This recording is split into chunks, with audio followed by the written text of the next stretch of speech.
What is the answer?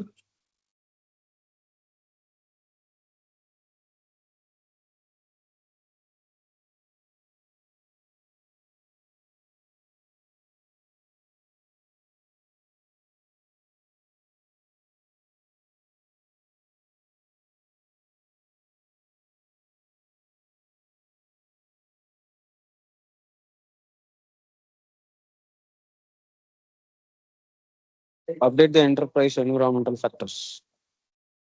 Updating the enterprise environmental factor. Why?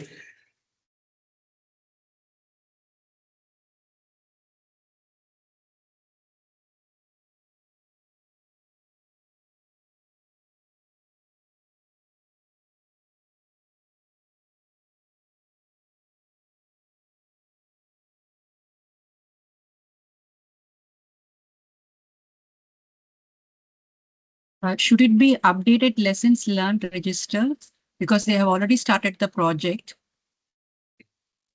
Lessons learned register, when we use, we have an issue. From the issue, we learned something. Okay. Or we have a technique, we learned something from the technique, good and bad, positive and negative, both. So option B, update company knowledge base. Company knowledge base. Okay. So lessons learned register, yes, we will update when there is an issue, end of the project, end of an iteration, end of the day. If there is anything can be used, the new knowledge can be used in future for future project or in our project itself, then we will update the lessons learned register. But the question says, you provide a training. Because of the lack of training, you provide a training. Providing a training, what it is called? That is what the question actually. You have provided a training. What is the meaning of providing a training? Updating the company knowledge base. First of all, what is knowledge base? Knowledge base, which is part of OPA, right? What is OPA? Organization Process Asset. The OPA will give you knowledge related support for your project. What are all it will provide? Policy, right? Anything project related policies, social media policy, human resource policy, those policies. Or processes, right? We have 40 processes, the process descriptions, and how do we conduct the process in our company. Next one is procedures, like all those SOPs. Apart from the template, databases, data files, or old project documents, old project files, right? The past lessons learned repository. So all those information, risk database, financial database. So those information will help me to run the project, to plan the project, execute the project successfully. That's called OPA. So OPA will be having policy, process, procedure, and knowledge bases. The knowledge bases means your past lessons learned repository, your company, your old project files, databases, risk database, financial database, right? All those databases. So templates, those things which is called knowledge base. So by providing a training, are you updating the company knowledge base? Yes. No. I said, what is knowledge base? Your company past project information. That's called company knowledge base. Your company experience to run the project. As a project manager, when I start a project or when I do something, as a first step, I will go to OPA. Right? Anything is there. Relevant projects are there. Similar project we have completed anything. I need a template. Can I get a template from here? Who's responsible to manage the OPA? PMO, Project Management Office. What is the role of PMO? They provide you knowledge related support. They provide you knowledge related support. Still, you will select OPA B, update the company knowledge base. A is the answer. Answer is A. Yeah. Answer is A. See, your company knowledge base, historical information and all part of OPA. Update the lessons learned register also, it is not an answer because it's a current. You provided the training. So enterprise environmental factor. How many types of enterprise environmental factor we have it? Two factors we have it. One is internal factor, another one is external factor. The internal factor which comes from my organization, which is going to impact my project.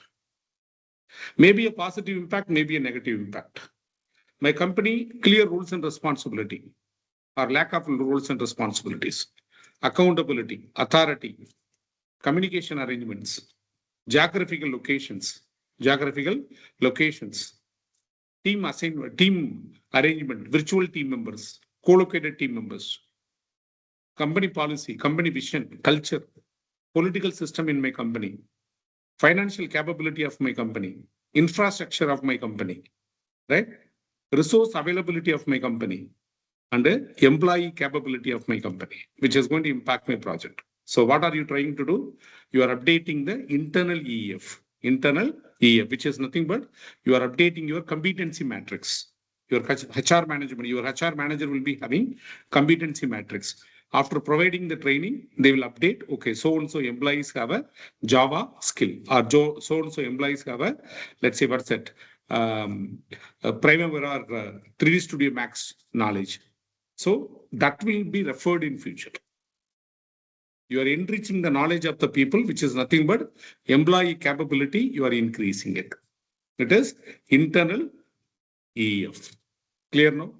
So what is external EF? Which comes from the market, like which comes from the country, which come from the regulations, authorities, social factors, community relationship, right? Political stability of the country, financial policies of the central bank, money exchange policy, inflation, economic conditions, maybe your country, maybe in an expansion period, economically expansion period, or maybe in a contraction period.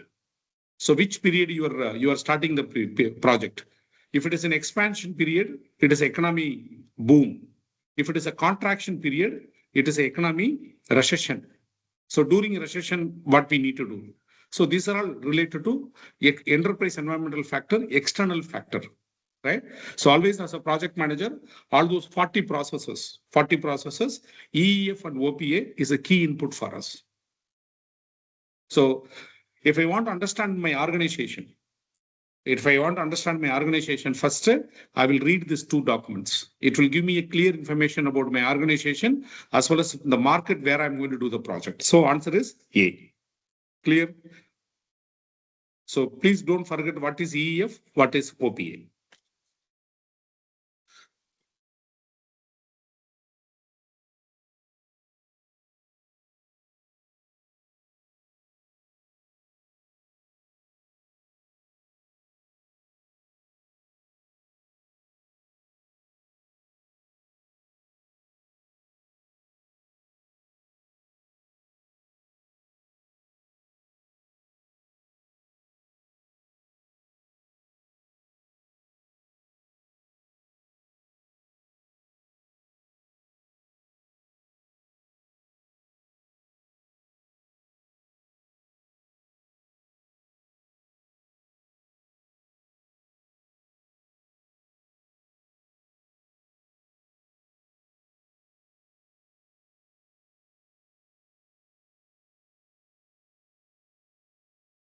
Option C. Option C.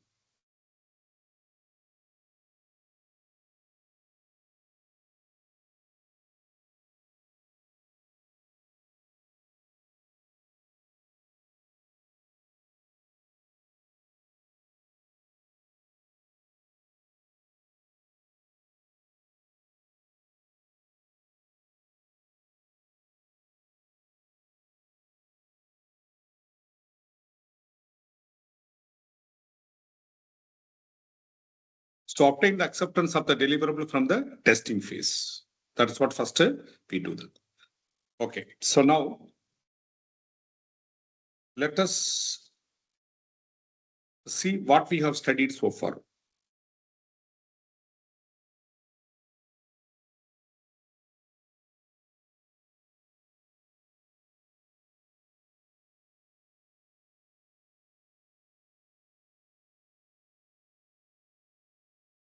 Okay.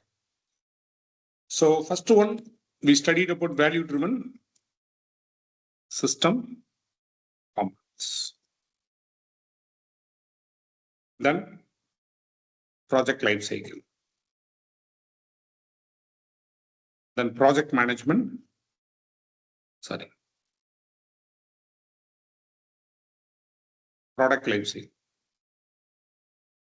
Project life cycle, project management.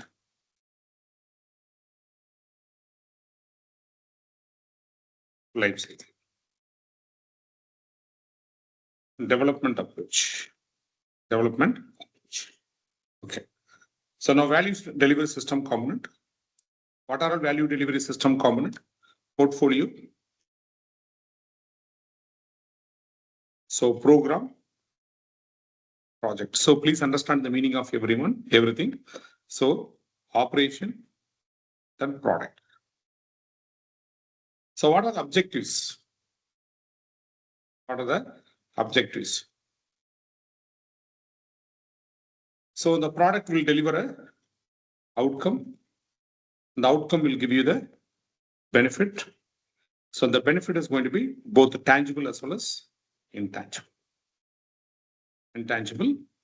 So it should be, the benefit should be delivered earlier and sooner, frequently, continuously. So project manager must create a collaborative team, right? A self-organized team, self-managed team. So they can be able to deliver the results continuously, right? So the project manager responsibility is to create a sense of urgency, a culture of urgency. So where people can understand the importance of delivering the value sooner, earlier, frequently, continuously, incrementally, iteratively, all those things, right? So any question you have it, please tell me. So what is product life cycle? So we have project life cycle plus operation and maintenance plus disposal. The entire life of the product, entire life of the product. So that's called product life cycle. So what is project life cycle? Collection of phases. Collection of phases. A project start to end. That's called project life cycle. Project life cycle. It is a project execution framework. Project execution framework. You can have any number of phases in your project. The number of phases will be decided by the degree of control required. If you need more control, high control, low control, moderate control, or like it is based on the resource availability, stakeholder requirement, cash flow constraints, risk and uncertainty. So those factors will decide how many phases you can have it. You can have any number of phases in your project. So next one is project management life cycle. It is a group of project management processes. So in 8th edition, we know that 40 processes we are going to study. So those 40 processes will come from 7 performance domain. 40 processes and 7 performance domain. So in 7th edition, it was known as knowledge area. Now we know that it is a performance domain. What are the 7 performance domain? Governance framework, right? Governance, stakeholder,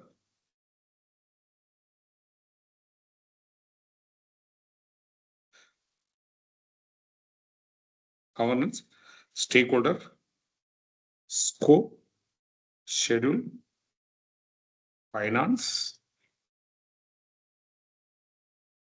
risk, right? Resources. So next one is we have 5 project management focus area. So in case someone from 7th edition, you know that this is process group. In 7th edition, we call them as a process group, which is nothing but initiation, project initiation, planning, execution, monitor and control, and closing. And closing. Right? So these are all we studied. Any question, please tell me.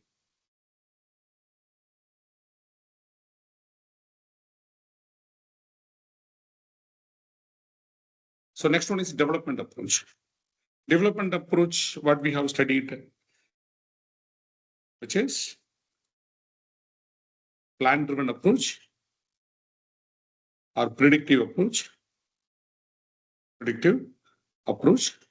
or waterfall approach or traditional approach.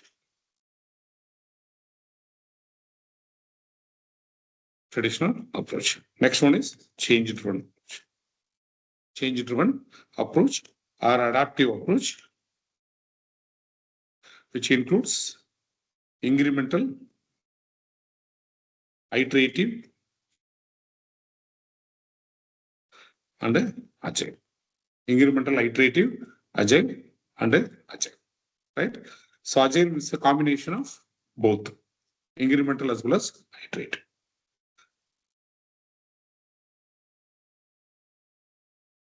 So next one is going to be hybrid. Hybrid means which includes both the plan-driven and change-driven.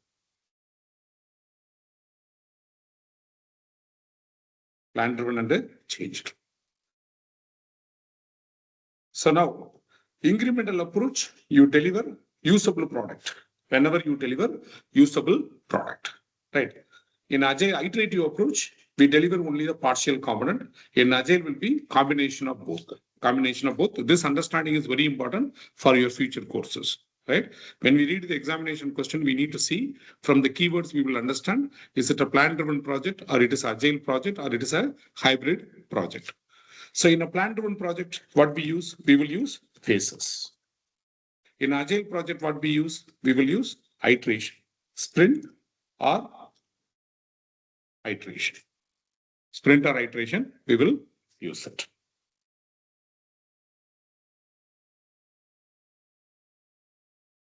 Clear?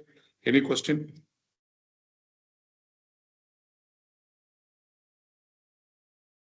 If anyone has a question, please tell me.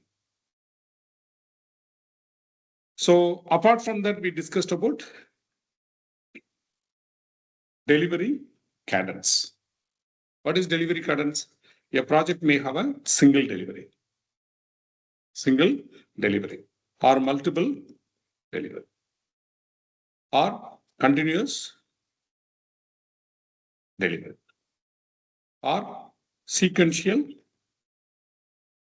delivery, or separate delivery. Finally, we will assemble it. Example, car, or periodical delivery. Every 6 months, you will get a software update from a mobile company. So these are all your different types of delivery you will be having in your project. Any question?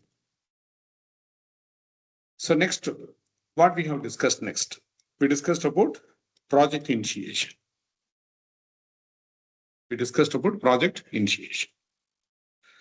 So, this also project functions. So in a project functions, what are all we have it? So we have centralized function. Another one is decentralized function. Centralized function, decentralized function. What are the rules are there? What are the rules? So we have the head of the project is going to be project sponsor.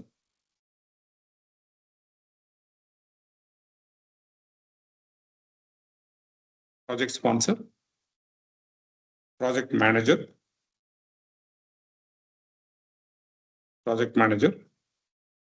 functional manager, then scrum master, subject matter expert,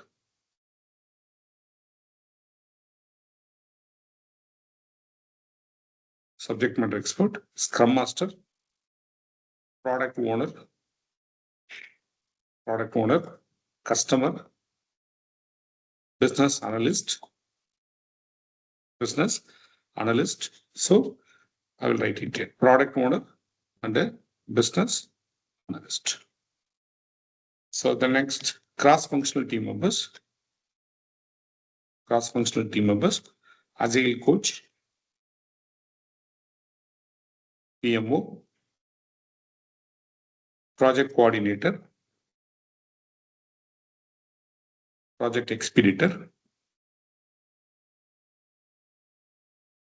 project expeditor. So these are all the roles are available.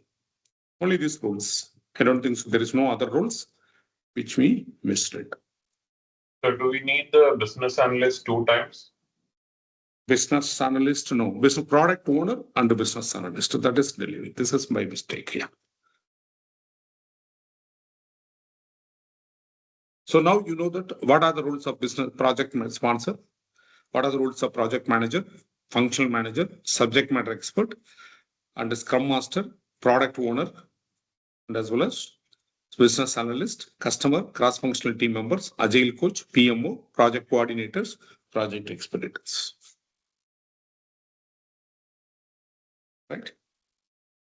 What else we have studied? Project organization. Structure. Project organization structure. Who are all the people will come?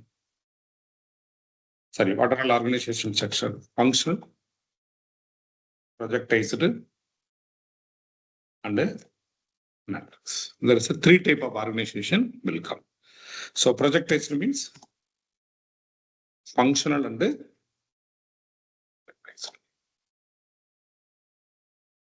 functional and projectized. So these are all we studied. So next one. Then we have initiated a project. Project initiation. So who's responsible to initiate a project? It is a project sponsor responsibility.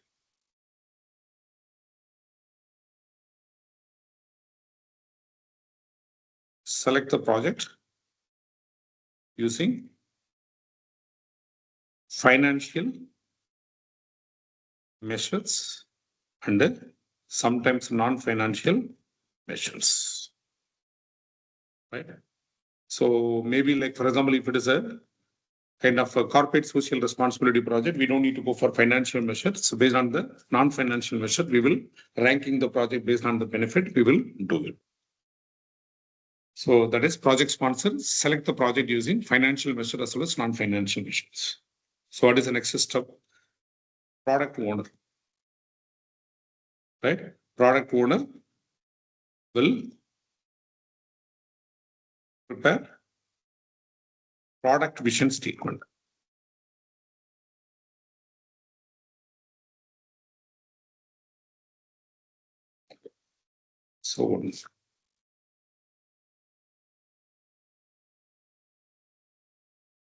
So project business documents. What are all project business documents we prepared? Needs assessment, business case, and the benefits management. So these 3 documents will prepare for every project. Now, coming to project initiation, product owner will prepare a product vision statement. This is the first document we will prepare in Agile project. First document we will prepare in Agile project. Right. So basically, like for example, the product vision statement is what product?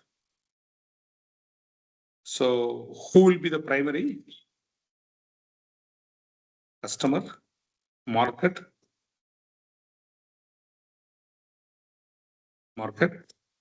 So what benefits this product is going to give? What benefits and competitive benefits basically.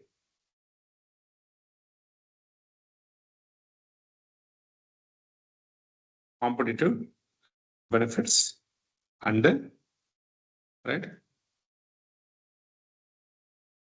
Product owner will prepare product vision statement. What product? Who will be the primary customer or market? Competitive benefits, and then your competitors. So this is what product vision statement will prepare. Who will prepare? Product owner will prepare it. Product owner will prepare this document. It's the first artifact. They will say the first artifact prepared in an agile project. In a plan-driven project, what we prepare? Scope statement. You get a scope statement from your customer. So now project is there, product vision statement is there. So project sponsor,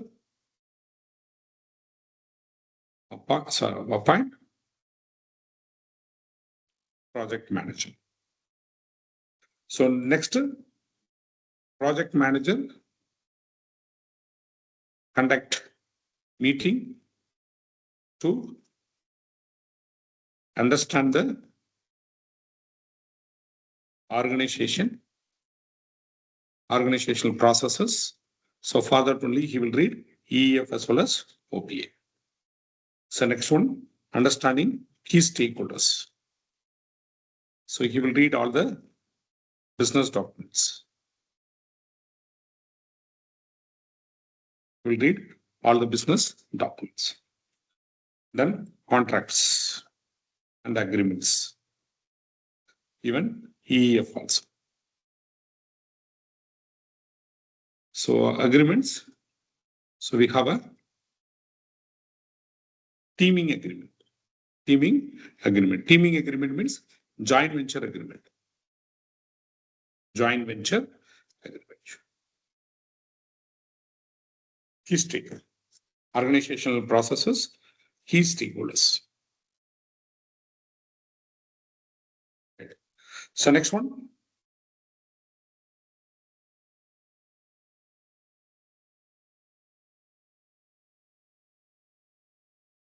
Understand the project. Understanding the project objectives. Goals. Right? Understanding the project objectives and goals. Next one is understanding the key deliverable. Understanding the key deliverable. So how you will understand the key deliverable? Product vision statement. Product vision statement. Next one, you will conduct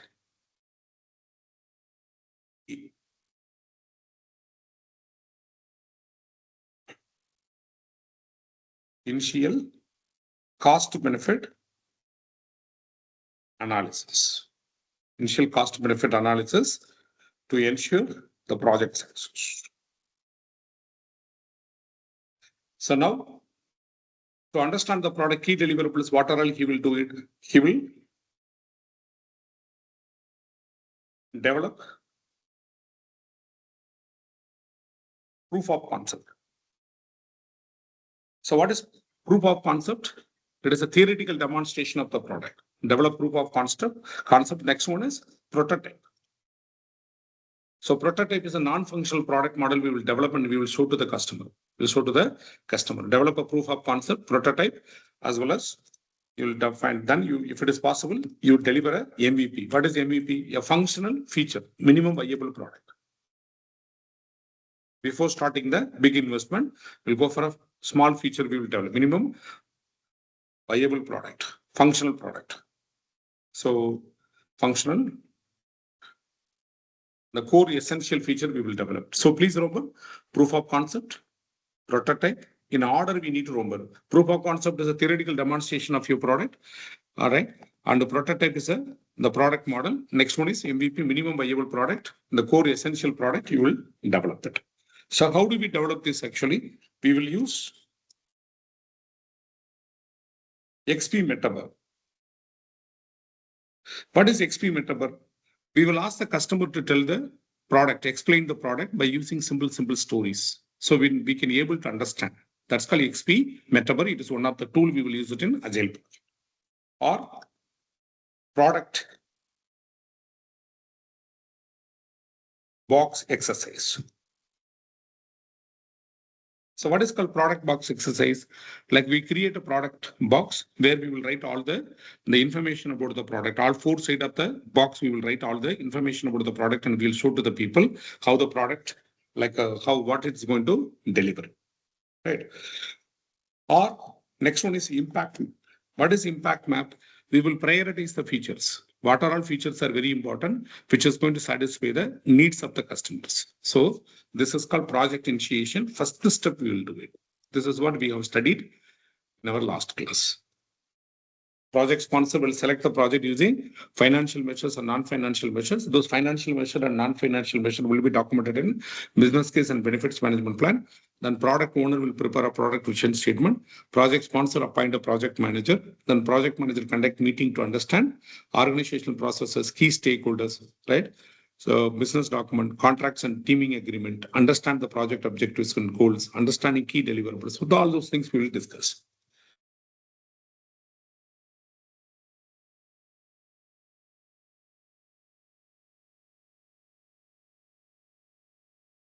Any question?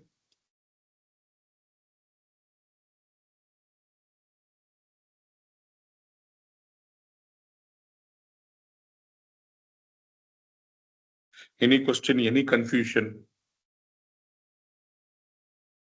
Or it is clear?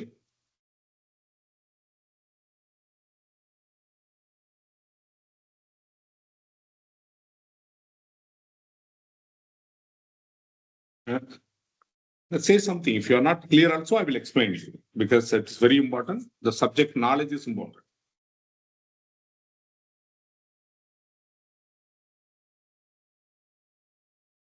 Clear, sir. Clear. If anyone has a question, please ask me. Please ensure that you are clearing the subject and moving. Okay. So next step. So now project initiation. As part of the project initiation, we will develop project charter. So that is nothing but initiate project or phase. Okay, I will write it here itself, the process name.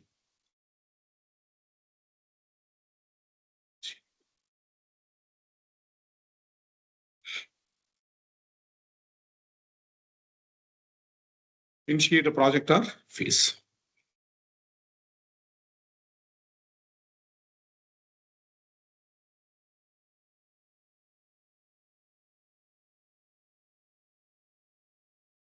Right. So now next one is what is that we need to develop project sponsor. Again, project sponsor, develop project charter. Project sponsor will develop a project charter. So project charter, so develop and approve. So project charter is a birth certificate of a project. What is the meaning? If no project charter, no project exists. So project charter authorize. Project charter authorize the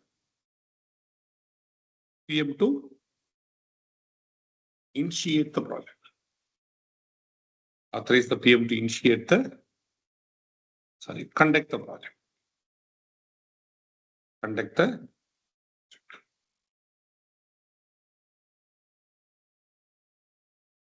use the organizational resources. Organizational resources. A document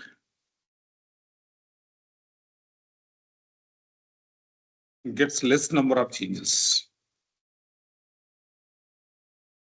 Because there won't be any changes to project charter. If there is a changes, it is going to be a major changes in the project. Project charter is a less number of changes, but project management plan will be more number of changes.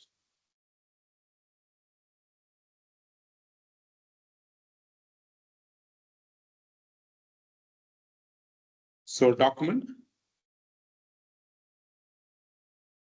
high level information. High level information.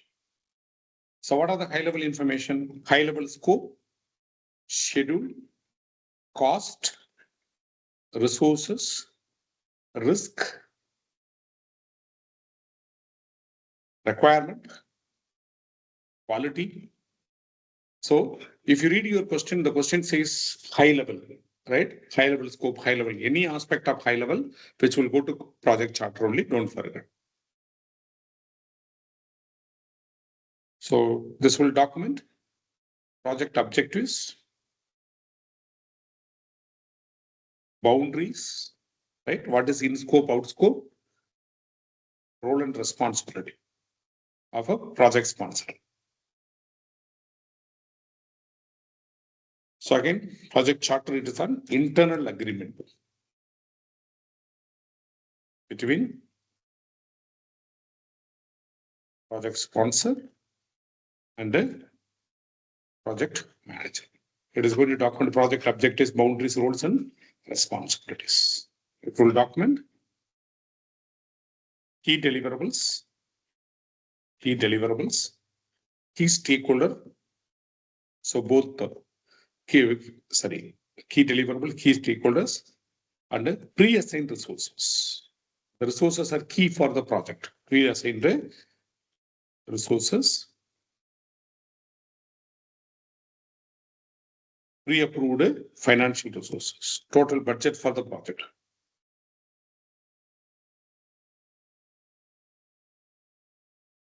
Pre-approved financial resources. So this is going to document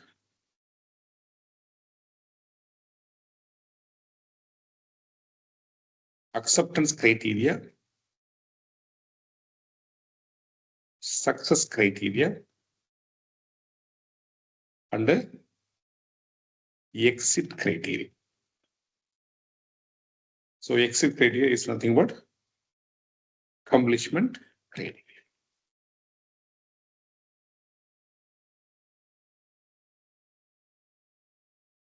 Right. So these are all information we will document. So high level information, I think I covered everything. Project objectives, boundaries, role and responsibilities,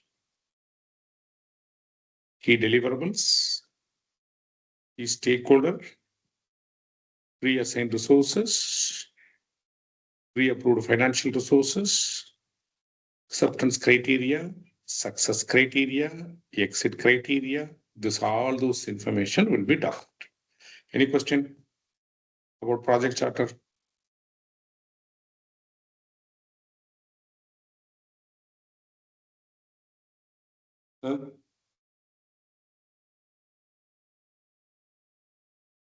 So in Agile project, known as Agile project charter. Agile project charter. Next one. Now project charter is ready. What is our next step? So now project manager has to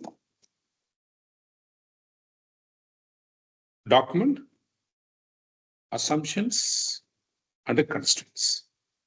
Because after reading everything, he will be having his own assumptions, right? So he will document assumptions and the constraints in an assumption and constraint link. So what is called assumption? Assumption is something a belief, right? Which you believe it is true, which may not be necessarily true. If it is not true, it is going to be a risk for you in future. So assumptions will be assumption log is going to be a live document.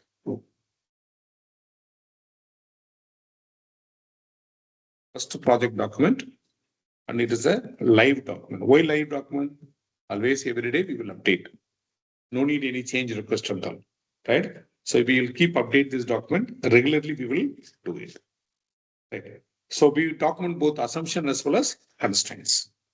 So assumptions and the constraints.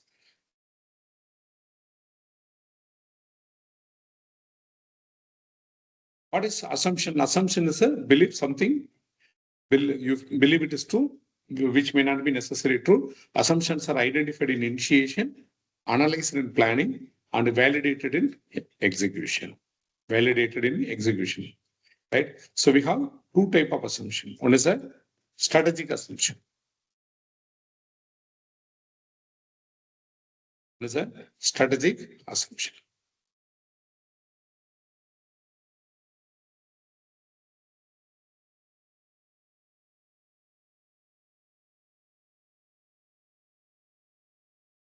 Strategic assumption.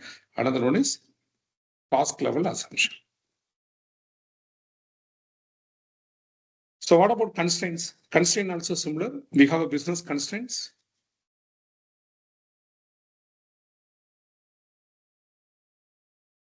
Business constraints. Another one is project constraints. So it is a technical constraints. Technical constraints. So what are project constraints? Scope, schedule, cost. We call them as a triple constraint. Apart from that, resources, risk, and quality.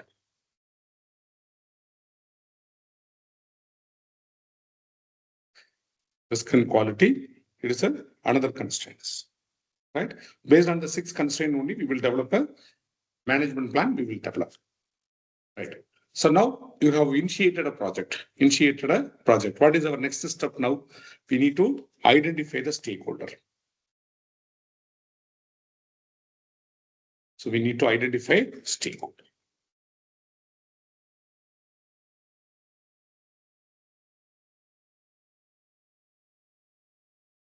So who are all the stakeholders you have it? So stakeholder, who's stakeholder first of all? Maybe an individual or maybe group or organization. Maybe internal or external, formal or informal, direct or indirect, so many. That's called stakeholder. Maybe an individual or group or organization, maybe internal or external. So they may impact or maybe impacted by, right? Or perceived as impact or impacted by. So sometimes we have a business stakeholders. Sometimes we have a legal and regulators or stakeholders, or customers or stakeholders, end users are stakeholders. Customers are stakeholders, end users are stakeholders. So that is what we are going to identify. Next step we will do it. Okay. So basically, like for example, the stakeholder, key stakeholder, right, should participate in the project to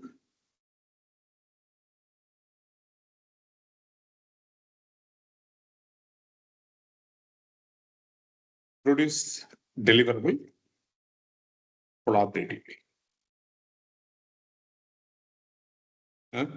So it is called co-creative process.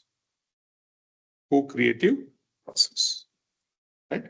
So this is what, like in Agile project, both the customer and both the product owner and the team members will work together. Product owner and team members will work together. So in Agile project, the product owner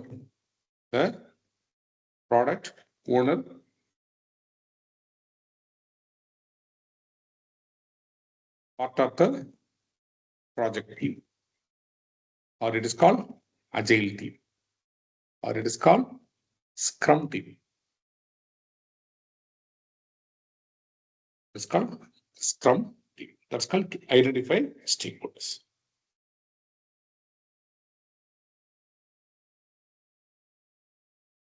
So now next we are going to conduct the process. How do we identify?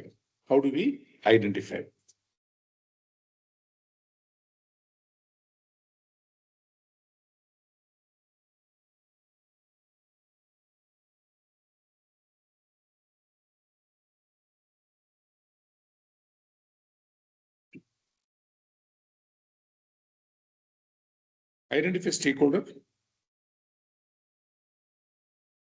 True.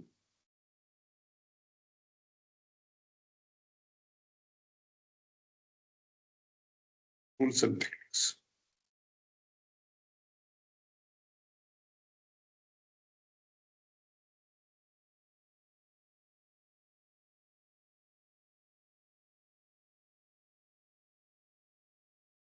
Rules and techniques. Okay. The result of this process is stakeholder register. Stakeholder register. So the stakeholder register includes what are all included? Identification information,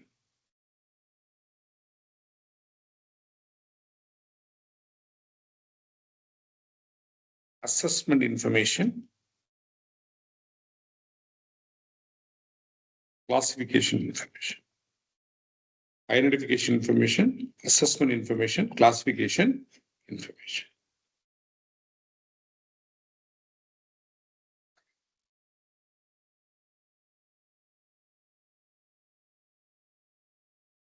These three information we will document.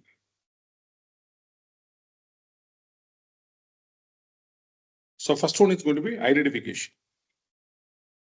How do we identify? So how do we identify the stakeholder?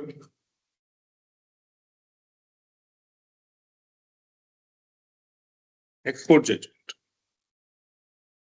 Expert judgment. Document analysis. So you will analyze all the document. What are the document you will analyze? Business documents, contracts, agreements, right? EEF, OPA, EF, OPA, right? Product vision statement, because it will tell you who are all your end users. Product vision statement. What else the documents speak of? Project management plan. In future, project management plan, especially resource management plan, will help you to understand the roles and responsibility in the project. Resource management plan. So one more point here.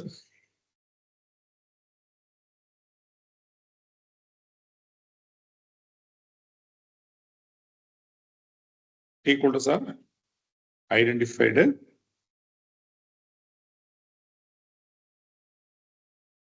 throughout the stakeholders are identified throughout the project.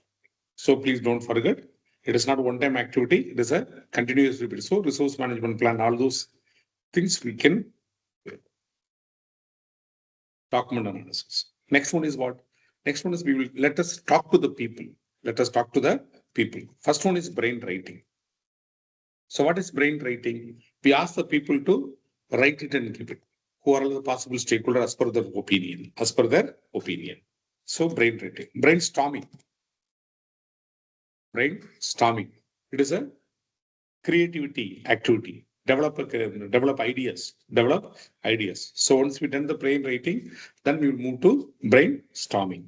So brainstorming also we can get the people. So in case if you want to collect information from mass, like many people, we'll go for questionnaire and survey. And a survey. So these are all activity we will do it. Right? Expert judgment, document analysis, brainstorming, brain writing, questionnaire and survey. From this, we will identify it. So now what is our next step? Next step, we are going to classify it. So first, before that, we need to do the assessment.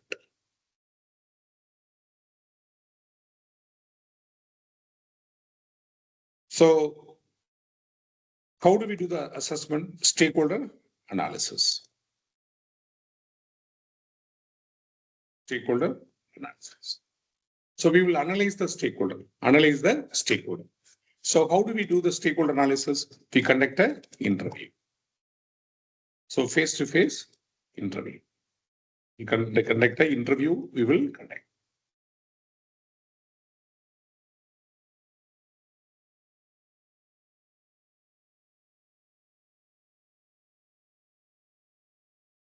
So analyzing the stakes. Analyzing the stakes.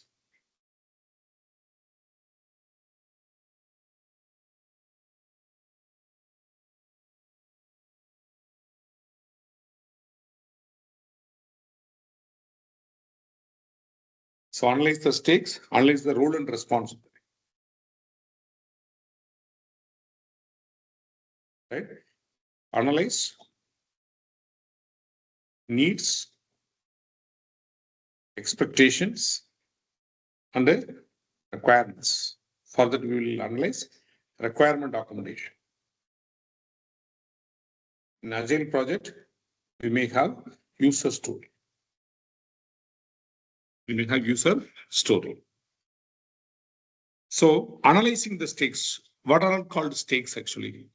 So let's say, for example, a stakeholder may have an interest, or a stakeholder may have a legal rights, or he may have a moral rights. Your NGO, right? Non-governmental organization, legal rights, moral rights. Right? Analyzing the stakes, interest, legal rights, moral rights, contribution, financial contribution, knowledge. Who will provide the knowledge? Who has the ownership in your project properties, equipment, right? So this is called stakes. It's called stakes. So now we understood the stakeholder analysis over. Stakeholder analysis over. So what is next? We need to map it. So now identification is over, assessment is over. Next, classification. So for classification, what we will do? We will use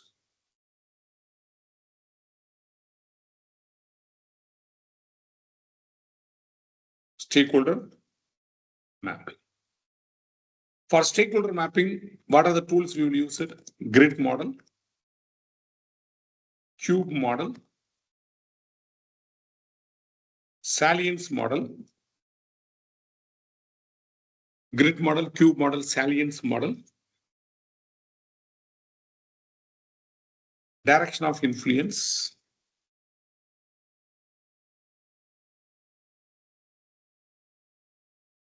direction of influence, finally prioritize. So these are all method we will use it.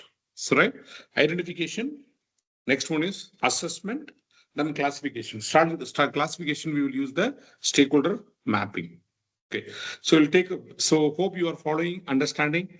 So if you have any question, please ask me. And if you are not understanding the flow, also please ask me.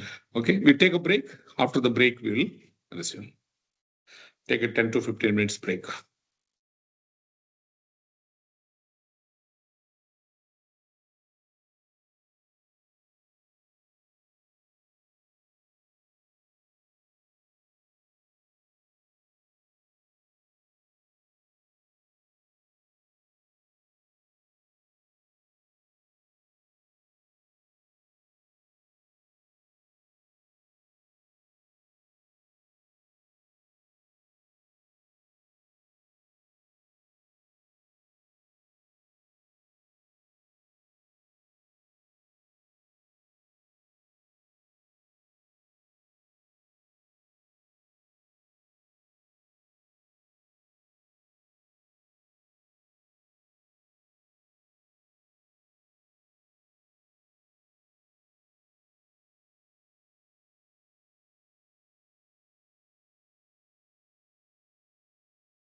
Yeah, we will start now.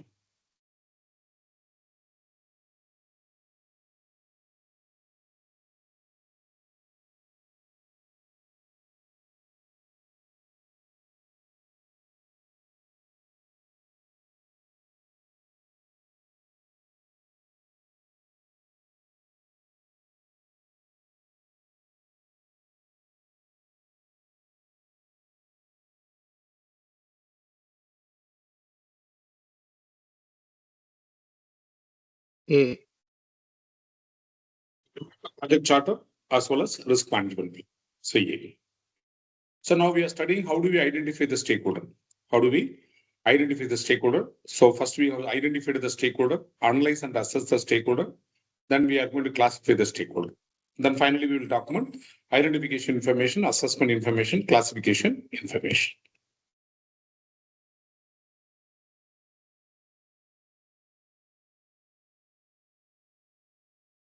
Okay. So now stakeholder mapping. Stakeholder mapping, which is used to group the stakeholder into categories. Classification and category of stakeholder helps to prioritize the engagement of stakeholder. And categorizing assists the team in building relationship with the identified stakeholder. So we have grid method, stakeholder queue, salience model, direction of influence, prioritization. So first one is going to be grid model. It is used for small number of stakeholder, right? A kind of a simple relationship between stakeholder. And like there is a two attribute of the stakeholder, we will analyze it. What are the two attributes we will analyze? The stakeholder interest and power. Stakeholder interest as well as the influence or power we will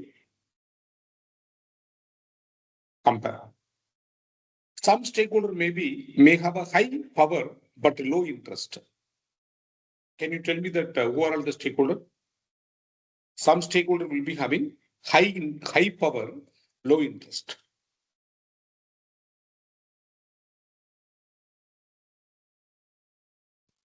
Maybe civil defense. Civil defense. So legal authorities. So we need to keep Yeah. them satisfied. Keep them satisfied with means compliances. Compliance with all those required law, regulation, codes. That's called keep satisfied. Some stakeholder may have a high power and high interest. Who are all the Client. stakeholder? Client, customer. So we need to engage them, consult them. Some stakeholder may have a high interest and low power.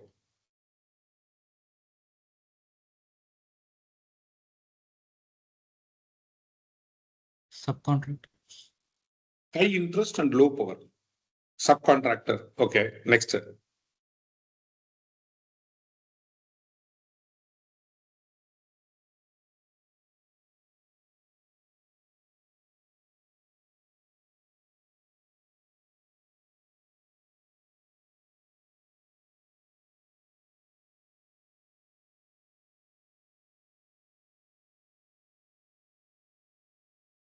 High power and low interest.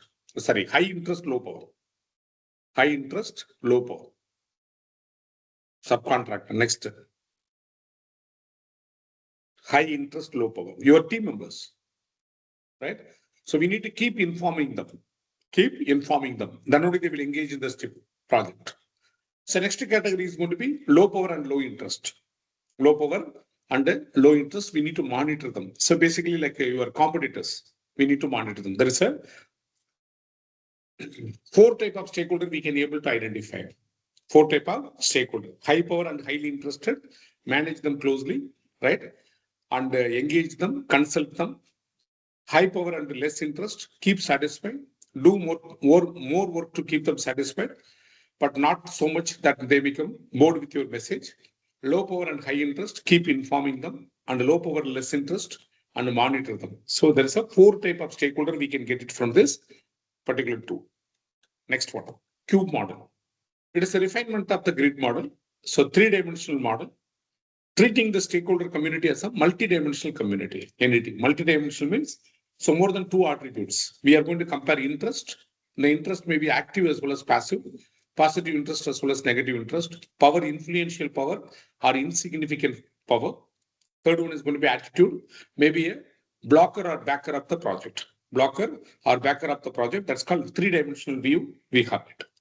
So from this tool, we can able to identify 8 type of stakeholder we can identify. Combination of all 8 type of stakeholder we can able to identify. Cube. So in future, if any stakeholders are not engaged as planned, so this is one of the effective tool we will use it. Next one is salience model. So refinement of the grid model, classification of stakeholder, assigning 3 attributes. For example, a stakeholder may have only power, a stakeholder may have only urgency, or may have only legitimacy. Or a stakeholder may have power and urgency and legitimacy, power and legitimacy, or a stakeholder may have all 3 together. So 3 category we can have it. So it is applicable for large and complex project and a complex network of relationship within the community. So we can classify into 3 category and 7 type of stakeholder we have it. 7 type of stakeholder, right? So each attribute is represented by a circle. The intersection of this circle shows multiple attributes. So what are the 3 category? Latent, expectant, as well as definitive. Latent, expectant, and definite. So now what is called latent now? Latent, you have only power. Only power. Only you have legitimacy. Formal power. Or you have only urgency.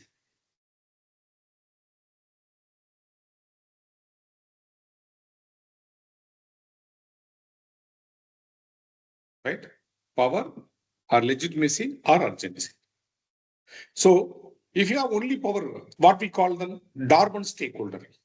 Dormant stakeholder. Right? If you have only legitimacy, discretionary stakeholder. If you have only urgency, you are a demanding stakeholder. What is expectant? 2 variables. What are the 2 variables?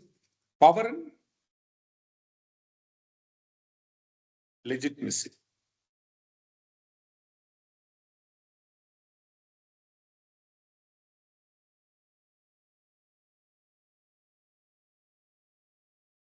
Next one is legitimacy and urgency.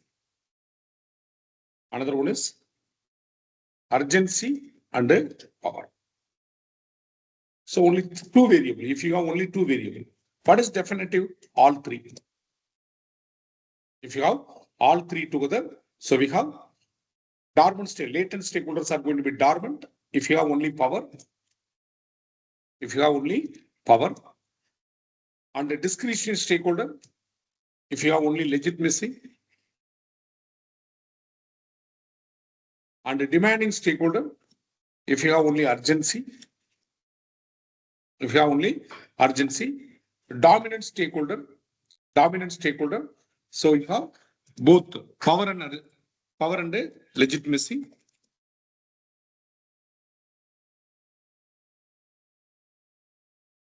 Dangerous stakeholder, you have a power and urgency,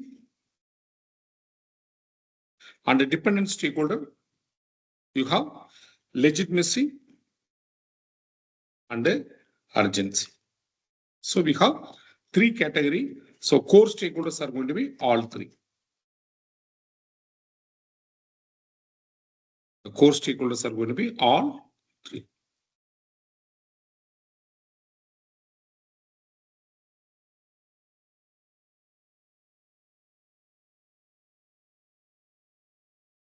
So please understand this tool. Next one is direction of influence. A PM and activity may have upward direction, downward direction, outward direction, as well as sideward direction. So there is a 4 directions we have. So finally, you will do the prioritization. Once the prioritization done, you will document the information. You will conduct a meeting. You will get a approval or consensus decision. Then you will document the stakeholder register. Stakeholder register will be having identification information, assessment information, stakeholder information.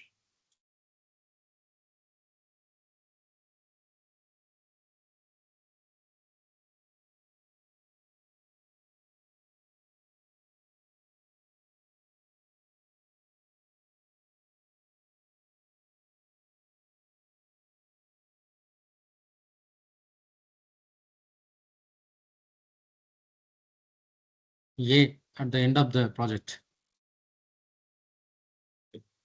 Go over now. Identify risk. Right? Identify risk. Identify stakeholder.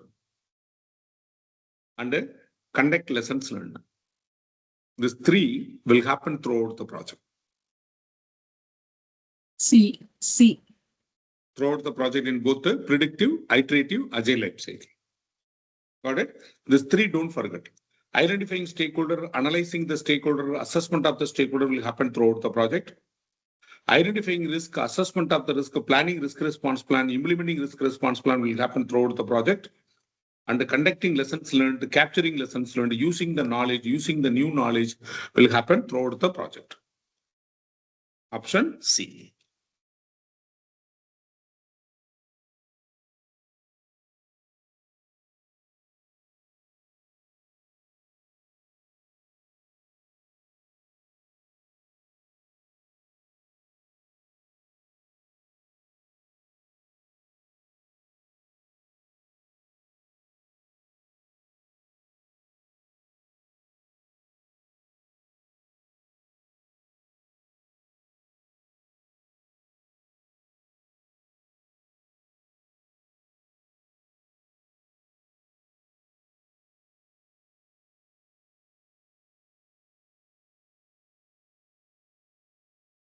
Option A and D.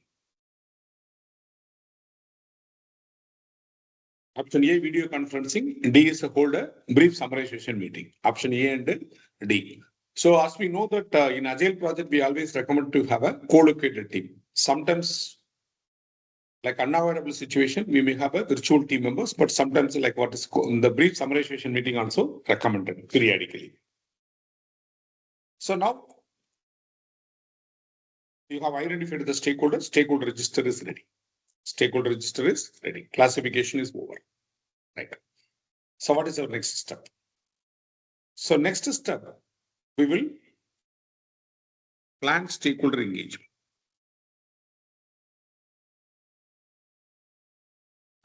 We will plan stakeholder engagement.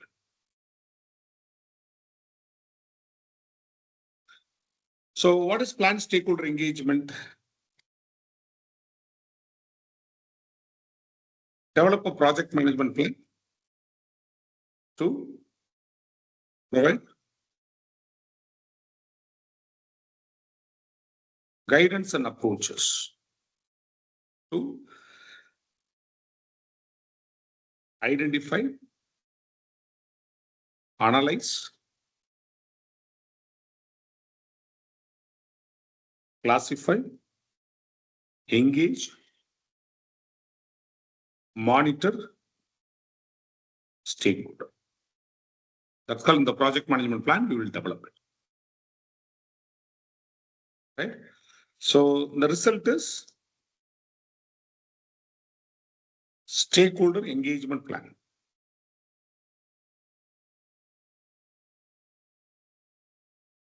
Engagement plan. The stakeholder engagement. The result is going to be stakeholder engagement.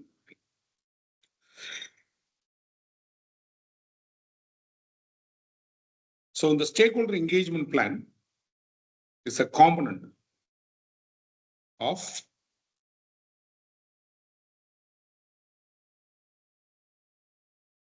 project management plan known as subsidiary plans. Subsidiary plans, which will provide strategies,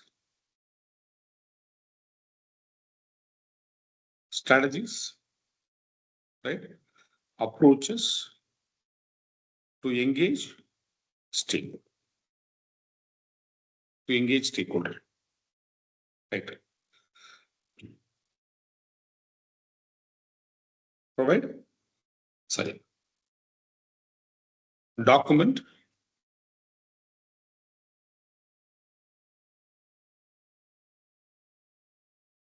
decide,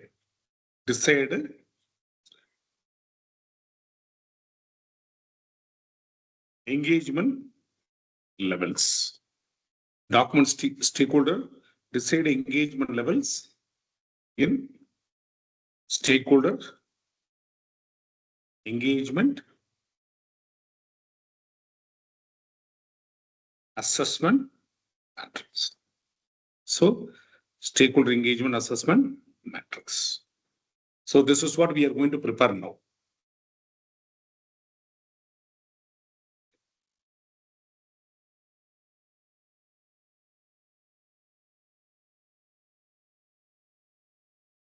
So how do we develop the stakeholder engagement plan?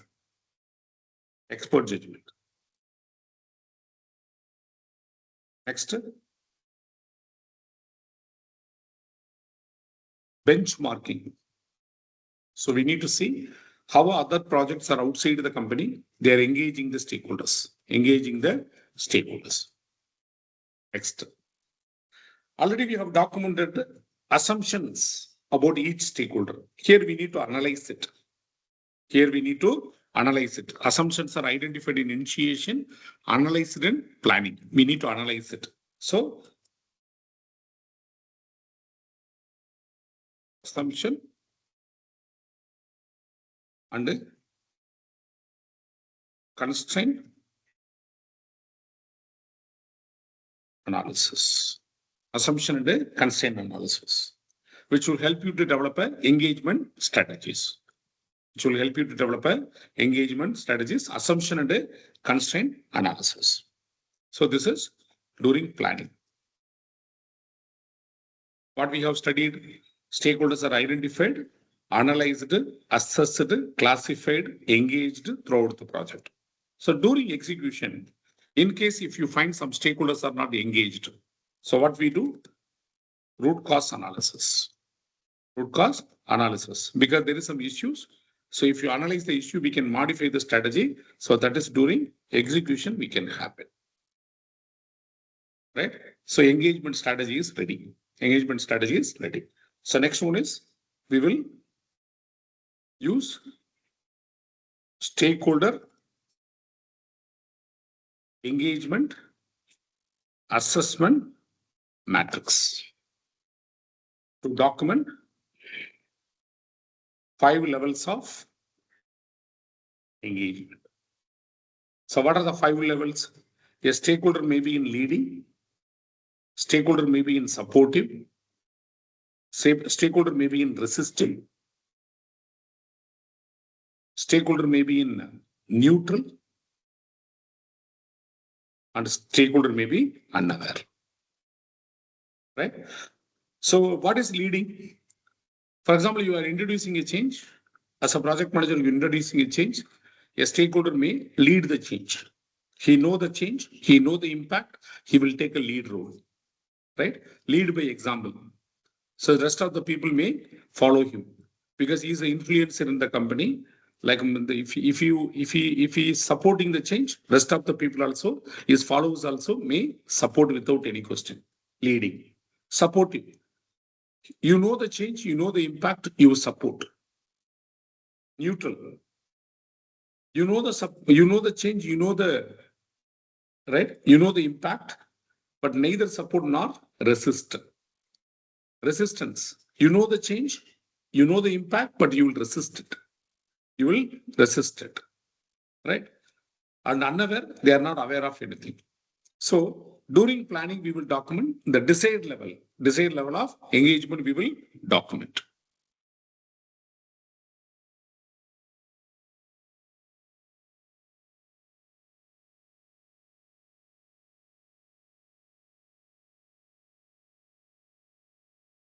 During planning, we will define the desired engagement level of each stakeholder. During execution, which compares current as well as desired stakeholder engagement level during monitor and control processes. Can be used to classify the project stakeholder into smaller groups that are rated based on a classification level. Stakeholder engagement and involvement will vary with every project. So we have unaware of the project and potential impact, resistance, aware of the project and potential impact and resistant to change, neutral, aware of the project and neither supportive nor resistant, supportive, aware of the project and potential impact and supportive of change, leading, aware of the project and potential impact and actively engaged in ensuring the project is a success.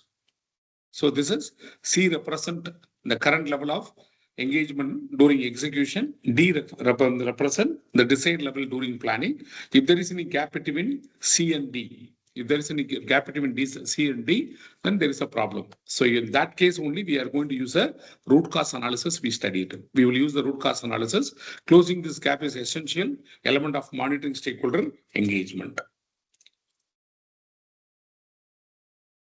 So we will prepare a stakeholder engagement plan. So where we will document all those engagement level, engagement strategies, scope and impact of change, interrelationship and potential overlap, right?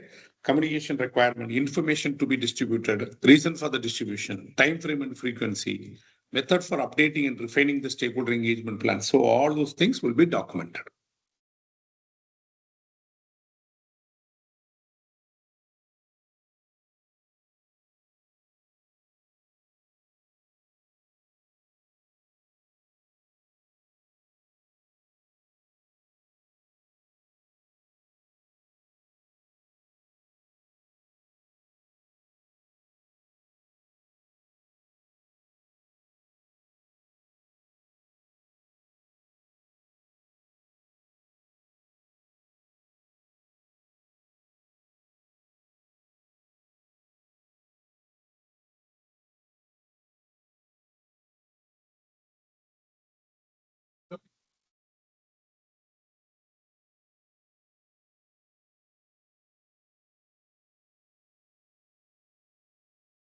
Everybody.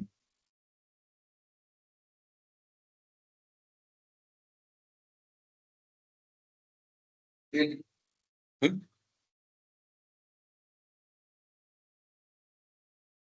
study now. Study. Yeah, what is the answer?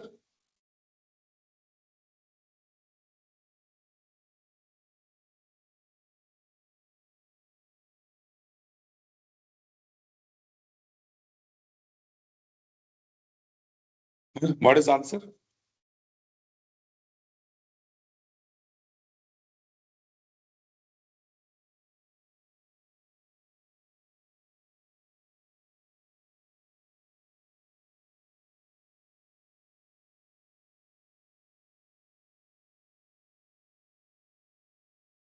No. What is the answer actually? Have you understood the question or no? Supportive. Supportive. Is it supportive? Based on the scenario, what classification would you use for Dave's level of involvement? Dave, who's Dave? He's the accounts person. The accountant that work for Dave don't have strong feelings. Don't have strong feelings either way. But will most likely follow Dave's lead. Who? The accountants. Accountants are in, like for example, neutral, but they may go according to Dave. So who's Dave now? Dave liked the older system. Please remember, Dave liked the older system. He has been using for more than 10 years and is questioning whether the new system will produce the same result as the older one. So what is is it supporting or leading or resistance or neutral? Option A, resistant. Resistant is in resistant mode because Dave likes the older system he's been using for more than 10 years and is questioning whether the new system will produce the same result. Read it very carefully, each and every line.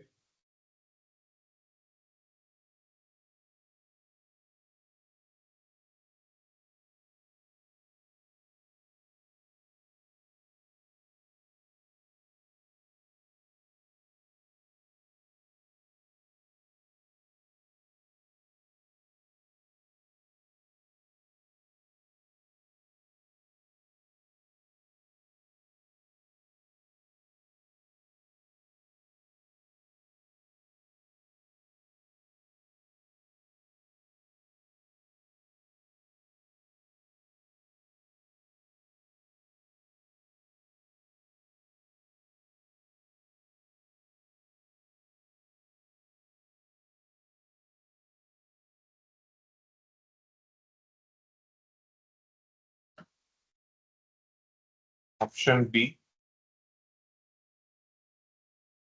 As a starting point for initial project planning, what is the first thing you should do? For project planning, the project charter will be a key input. So review the project charter to understand the high level information about the project. Right? Your project charter will give you high level information. Your project management plan will give you detailed information. Please understand this. Project charter will give you high level information and your project management plan will give you detailed information.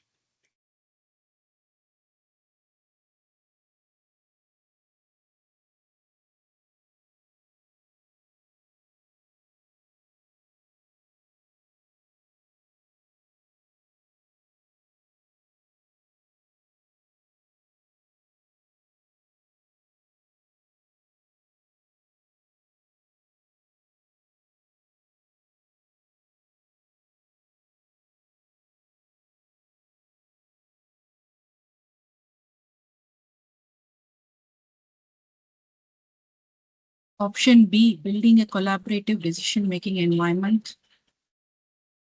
Building a collaborative decision-making environment. A project manager is leading a software development project, which is in the execution stage.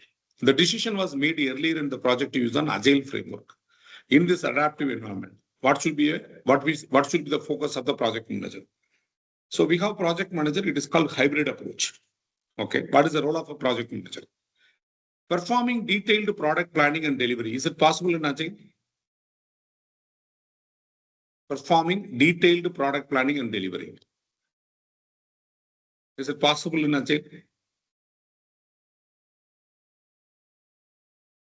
No. No. Because in plan-driven only, we can do a detailed product planning and delivery. In Agile project, we may expect a lot of changes to the product in future. So instead of planning for the entire product, we will plan for a small features, which can be delivered in 2 to 4 weeks. That's a concept. Holding the project team accountable for deadlines? No, because in Agile project, we use a self-organized team. They plan it. The team members will plan it. Planning what will be accomplished during each iteration. Planning what will be accomplished during each iteration. It is not project manager responsibility. It's a team's responsibility. When we say team, project manager also may be part of it. So based on that, please answer the question.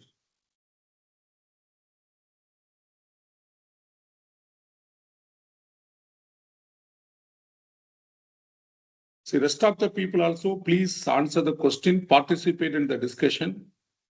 It is not necessary to be right. If you give a wrong answer only, I will explain you.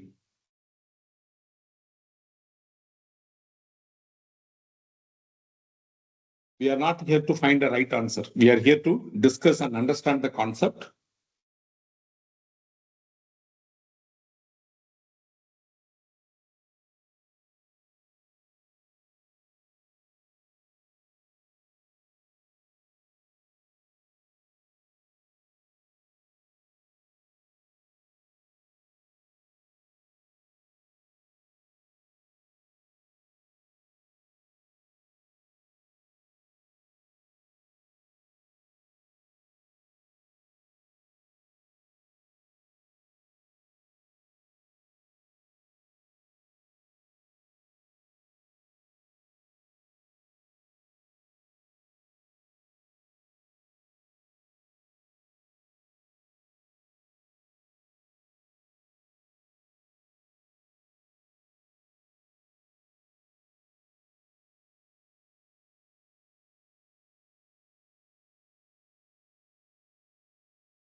Option C, check the enterprise environmental factors for information from past projects.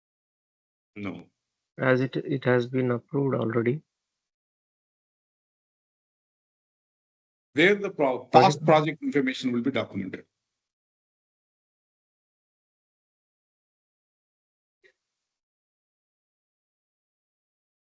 Past project information.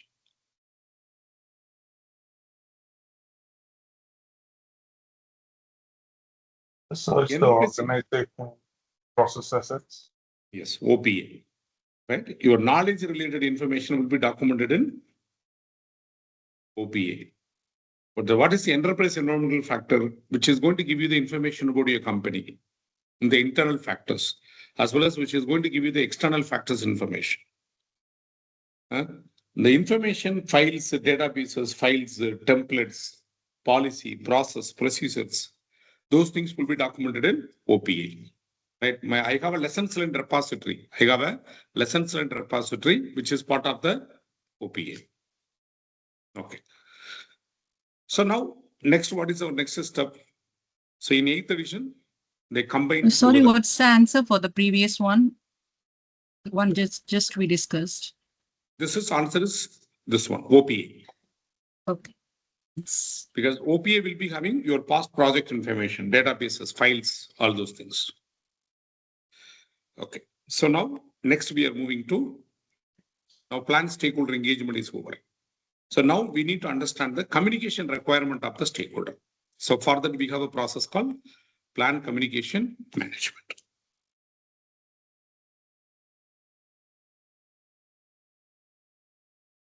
Plan communication management. So plan communication management also, we develop communication management plan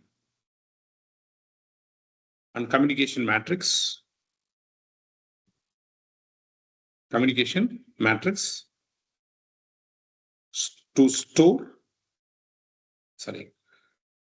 to collect, analyze, classify, store, distribute, and dispose project information to the state.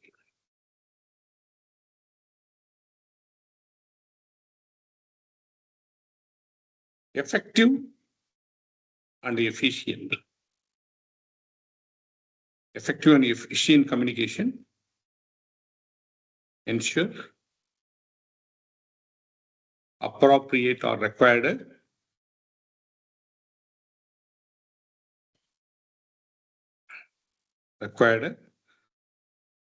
stakeholder engagement.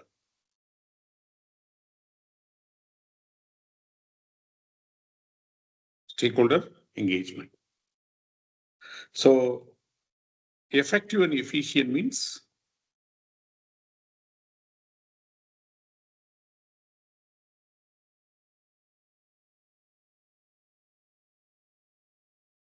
using right information to the right audience at the right time and using right medium. So effective and efficient means ensure the communication as intended, impacted stakeholder engagement. Stakeholder engagement.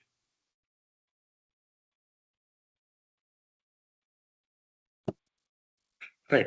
So we will use formal communication,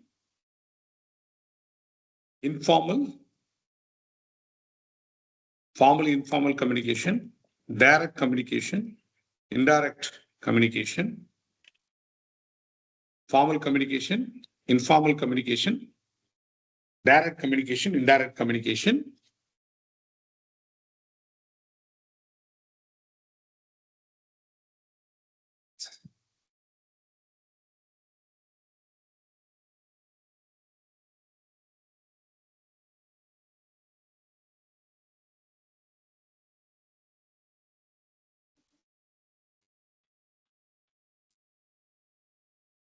Upward communication, downward communication, sideward communication, and outward communication.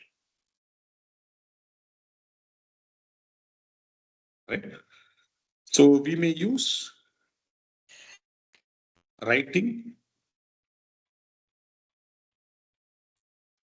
We may use writing, right? Spoken, sorry. Written, spoken, non-verbal, right? Verbal communication, right? We use written, spoken, non-verbal, verbal communication. So we use all the methods.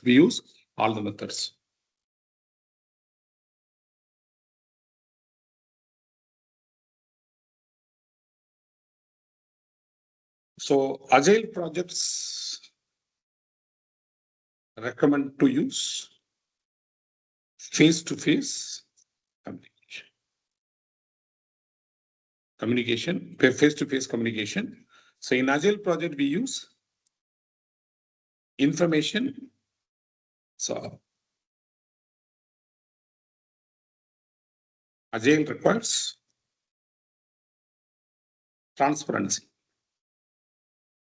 Agile requires transparency. So use information radiators,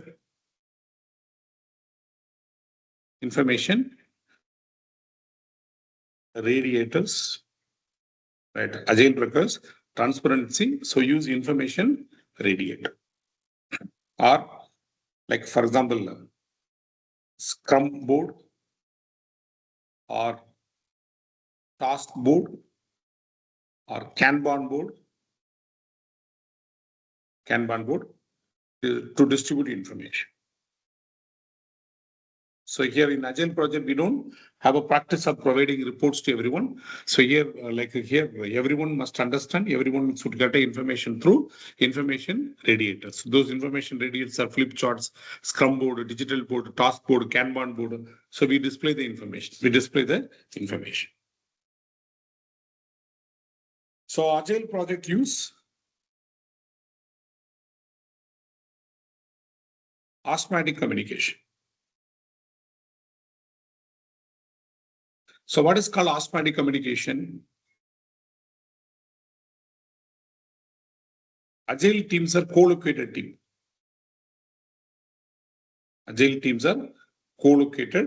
teams. So everyone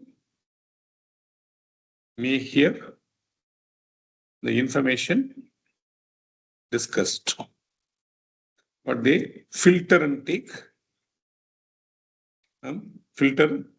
necessary information, required information. Right? When they were sitting in one room, so people will be discussing so much things about the project. So whatever it requires, I will take it and I will filter and take it. That's called asthmatic communication. In Agile project, we will use it. So please remember, Agile always use face-to-face communication. Agile require transparency in communication, transparency in your work. So always we will use information radiator as well as they will use it is like, for example, basically it is called Agile asthmatic communication. People will be sitting in one room, co-located room. So they may hear information. As well as Agile use Agile ceremonies, right, to communicate. So what are the Agile ceremony? Agile ceremony or Agile events. Agile events.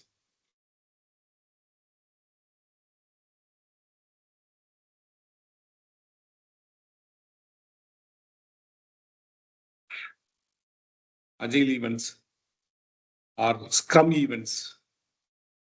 Or so we have sprint planning,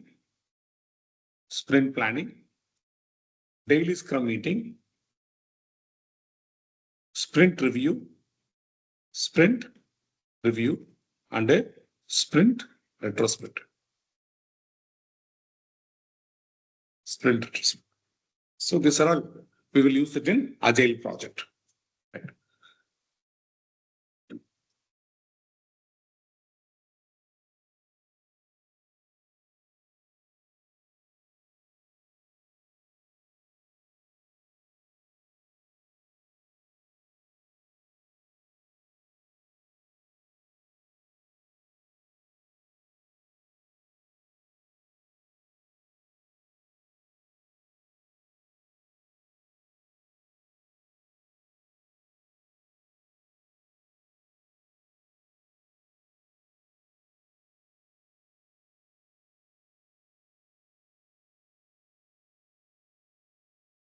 Okay, so any question? So please remember, Agile always use face-to-face communication because Agile teams are co-located teams. So these are standard answer for your examination. You can remember it, right? Information radiator. So the Agile ceremonies are nothing but sprint planning, daily scrum meeting, sprint review, and sprint retrospective.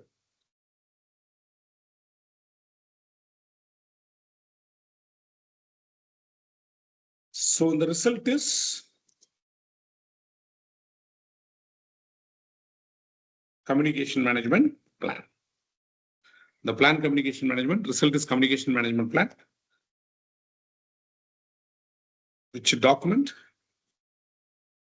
what information to whom, what information to whom, by who, when, how frequently,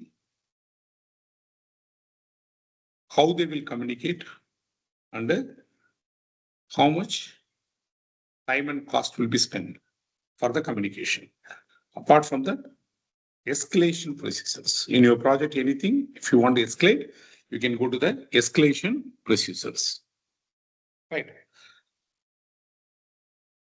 Right. What information to whom, by who, when, and how frequently, and how means like what technology they will use it, how much time, and the cost, and the escalation procedure we will do it.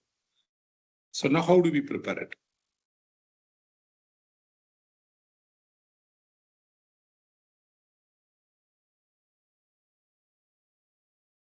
Tools and techniques. So first we need to document the project information need and stakeholder information need. So communication strategies.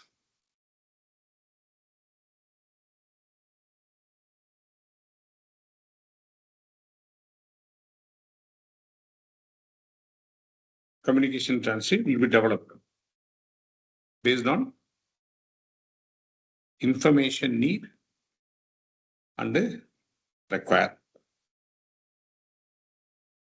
Right. So document the project information needs and the stakeholder information need. Communication strategies will be developed based on information need and requirement. So what we will do now, we will conduct an interview. Conduct interview, right? So you use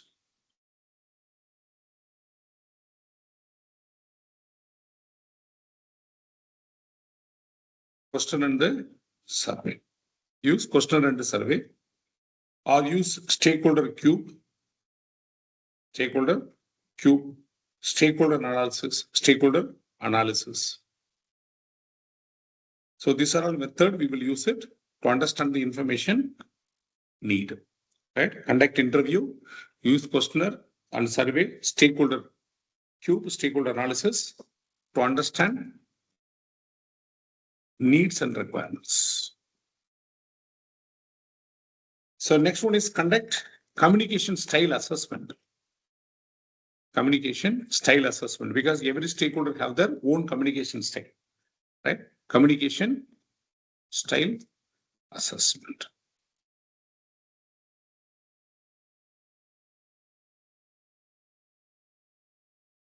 Communication style assessment.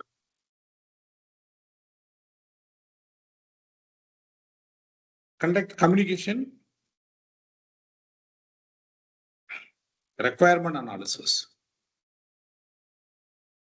right? Assessment of cultural factors and the political factors. Assessment of cultural factors and political factors, right?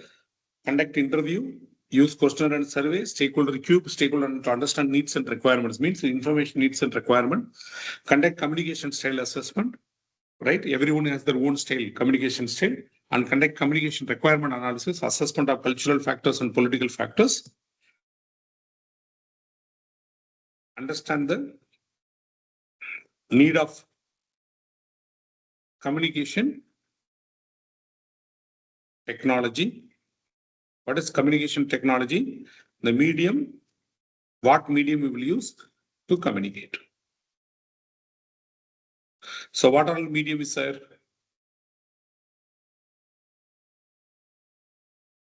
What all medium we have it? So we have telephone, email, web conferencing,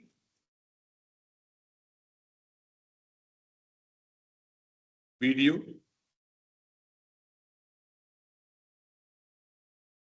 audio, right? Reporting. So like that, whatever method you are using it, telephone, email, web conferencing, video conferencing, audio reporting, right? Audio reporting, we call them as a communication technology. Communication technology.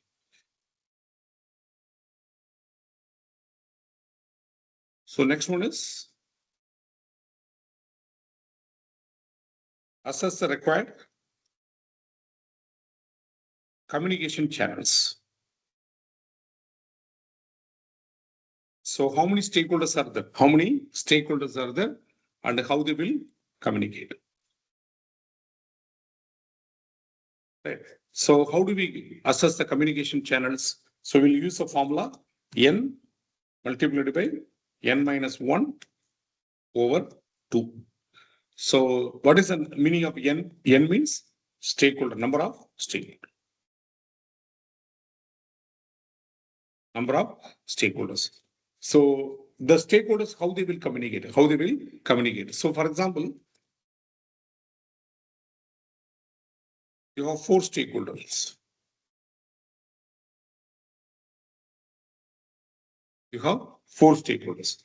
So the 4 stakeholders, how they will communicate now?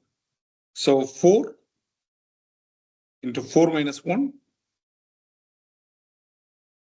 over 2. So it means, so around 6 channels we will need to have it. Around 6 channels we will be having it.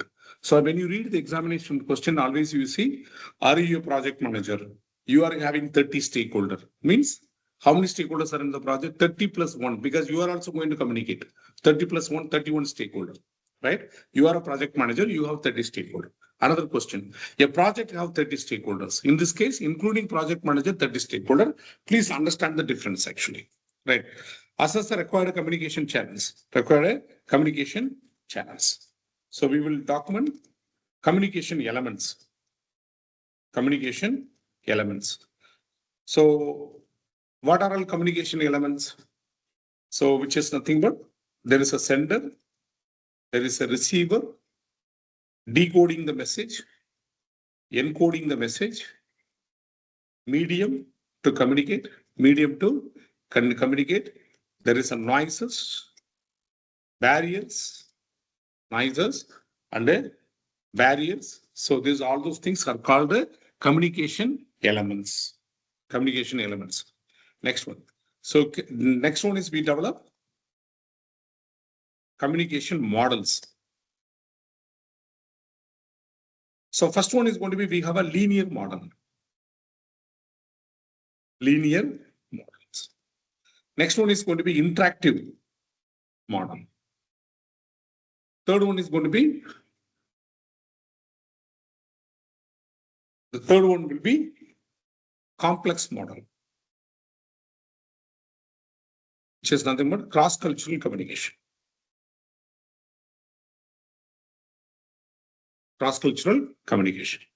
So linear model is what? It is a one-way communication. So why one-way communication? There is a sender, there is a medium, there is a receiver. So project secretary responsibility is to send the information directly to the people. He or she won't expect any reply from them, because project manager instructed her to send an email. So, right, that's called one-way communication. There is a sender, there is a medium, there is a receiver. There is a receiver, right? So what is the process? Sender, receiver. So acknowledgement, read receipt, acknowledgement. What is called interactive communication? Interactive communication.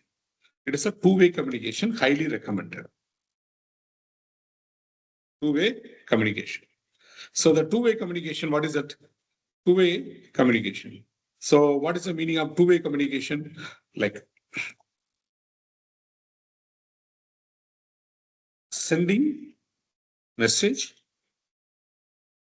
receiving acknowledgement, right? Receiving acknowledgement,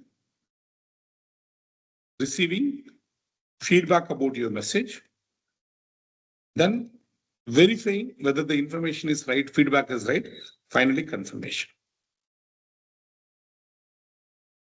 Right? Sending messages, receiving acknowledgement, receiving feedback, verification, two-way. Both sender and receiver will send the message. Send the message. They will ask you that, okay, I need a clarification. Okay, I will send you the reply. So that's called two-way communication. What is cross-cultural communication? Used for the people who has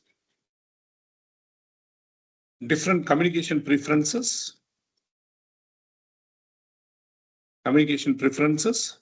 languages, cultural factors,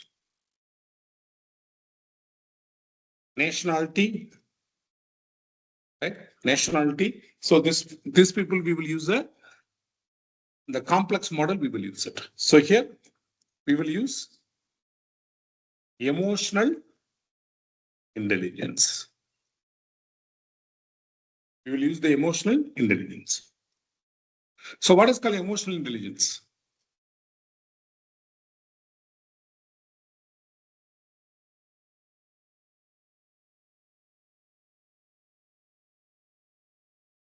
Controlling inbound and outbound emotions. Outbound emotions. So managing, right? Managing one's own emotion,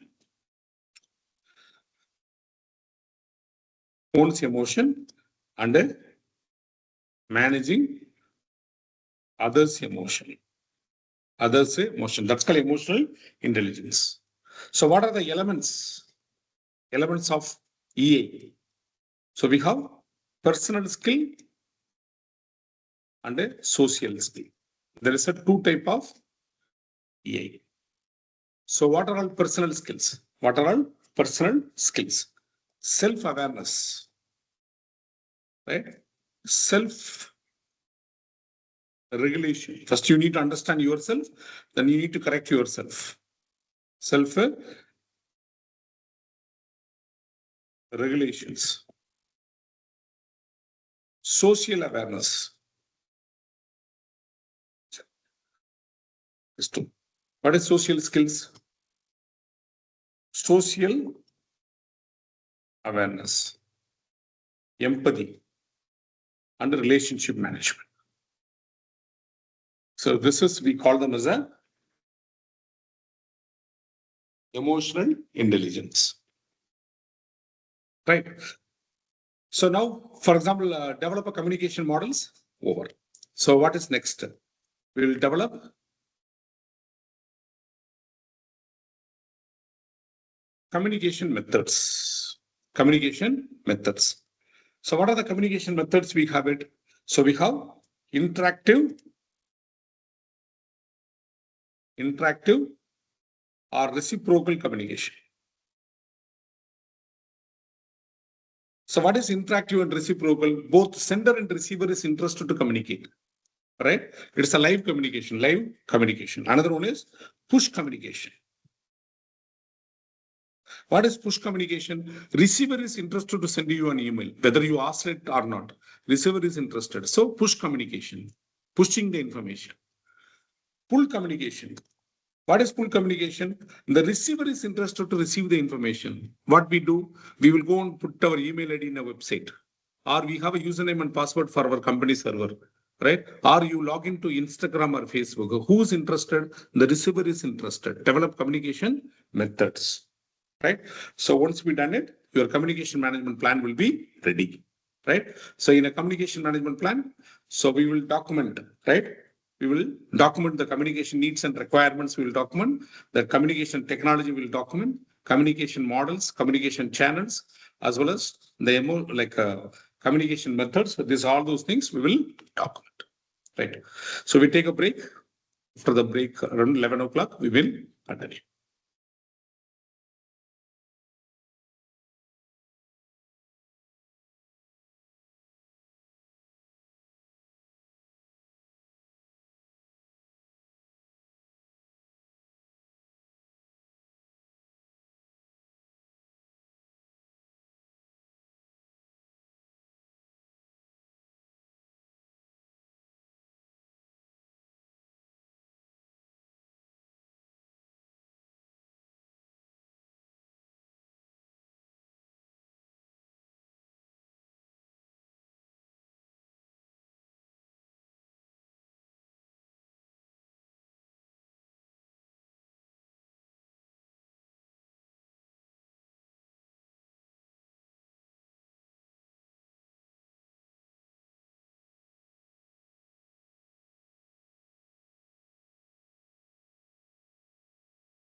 Can we start now?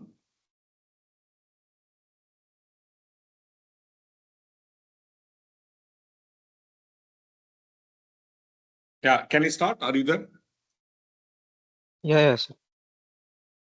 So now your plan is ready. What is our next step?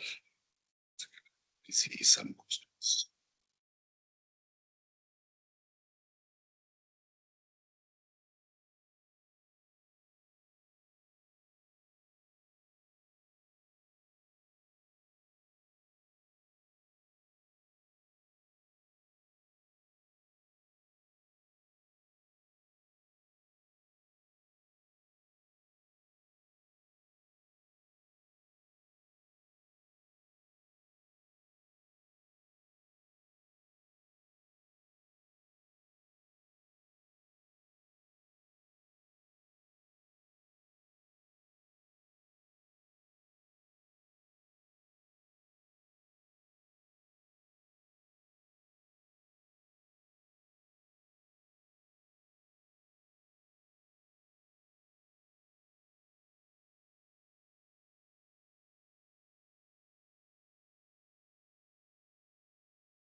Sir,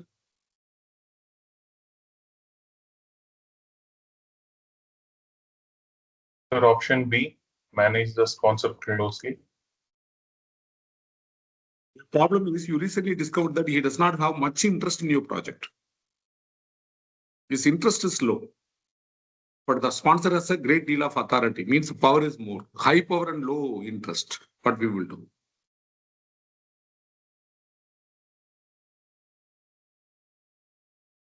They are not asking you to increase the interest. They are asking you, like at current position, currently, like when the power is high, the interest is less.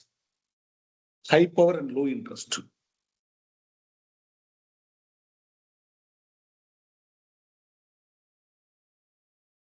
Anyone please answer the question?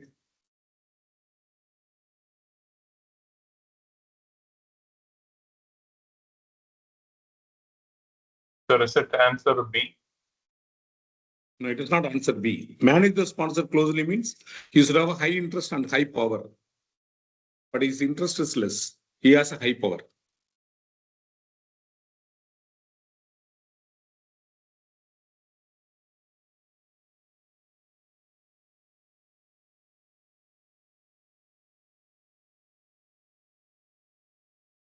Option D, keep the sponsor informed because as you said, like he has Keep high the power. sponsor, So keep the sponsor informed means whoever you are informing them, they will be having high interest in the project but low power in the project. If you want to keep them satisfied, what we need to do, like for example, the people who's in high power, low interest, especially authorities. Authorities, we need to keep the sponsor satisfied, keep the authorities satisfied. We need to fulfill the requirement. That is the way we can satisfy.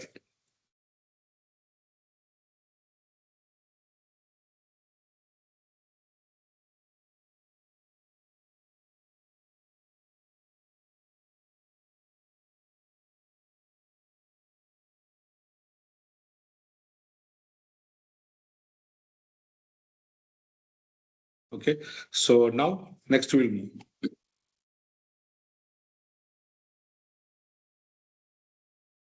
So now the plan is ready. So now we are going for execution and monitor and control.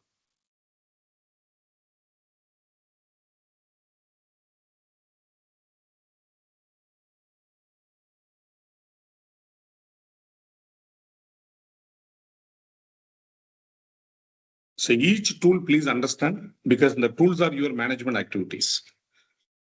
So in execution and monitor and control, what are the processes we have? Manage communication. Manage stakeholder engagement.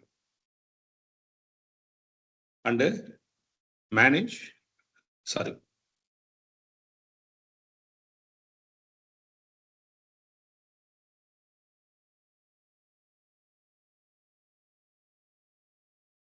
Monitor communication, monitor stakeholder engagement. So basically this 7 process will come under stakeholder engagement. 7 process will come under 7 because already we have studied identify stakeholder, plan communication, plan stakeholder engagement. This remaining these 4 processes. So first process, manage stakeholder engagement, because manage communication and manage stakeholder engagement.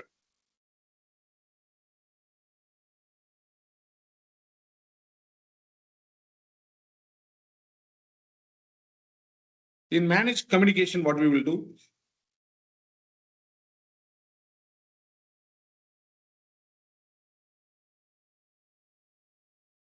Stakeholders communicate using communication management plan. Communication management plan. So what they communicate? So they communicate feelings, emotions, beliefs, suggestions, ideas, right? Project performance. So they do the performance reporting. Changes, issues, risk, right? Changes, issues, and risk. Lessons learned.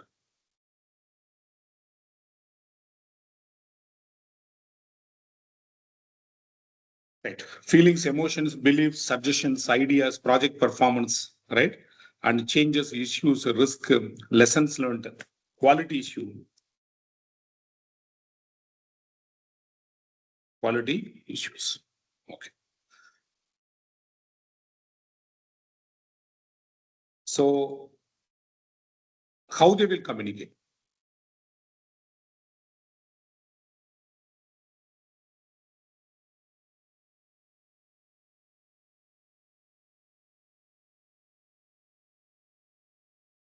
How they will communicate? They will use PMIS. What is a PMIS? Project Management Information System.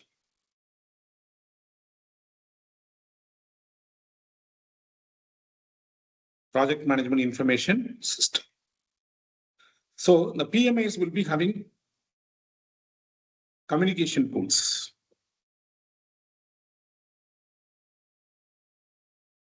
Social media. Communication tools, social media tools. Right? So another one is project management tools. Communication tools, social media tools, project management.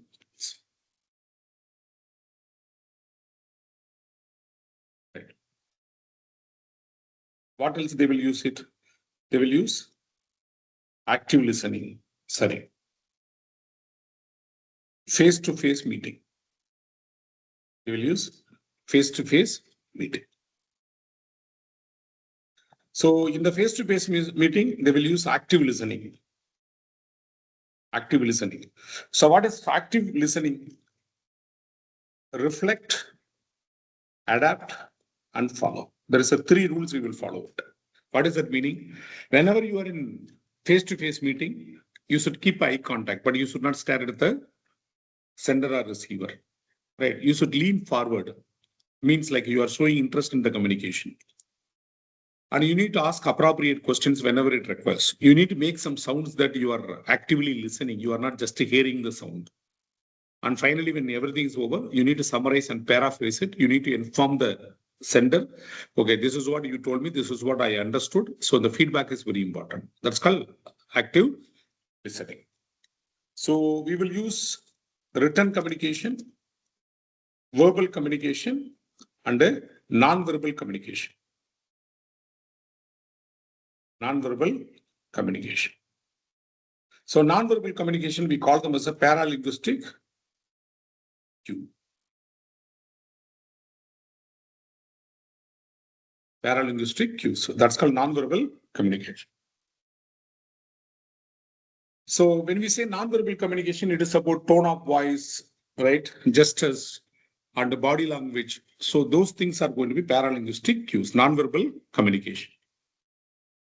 So you may use communication technology, email, audio conferencing, video conferencing, communication technology.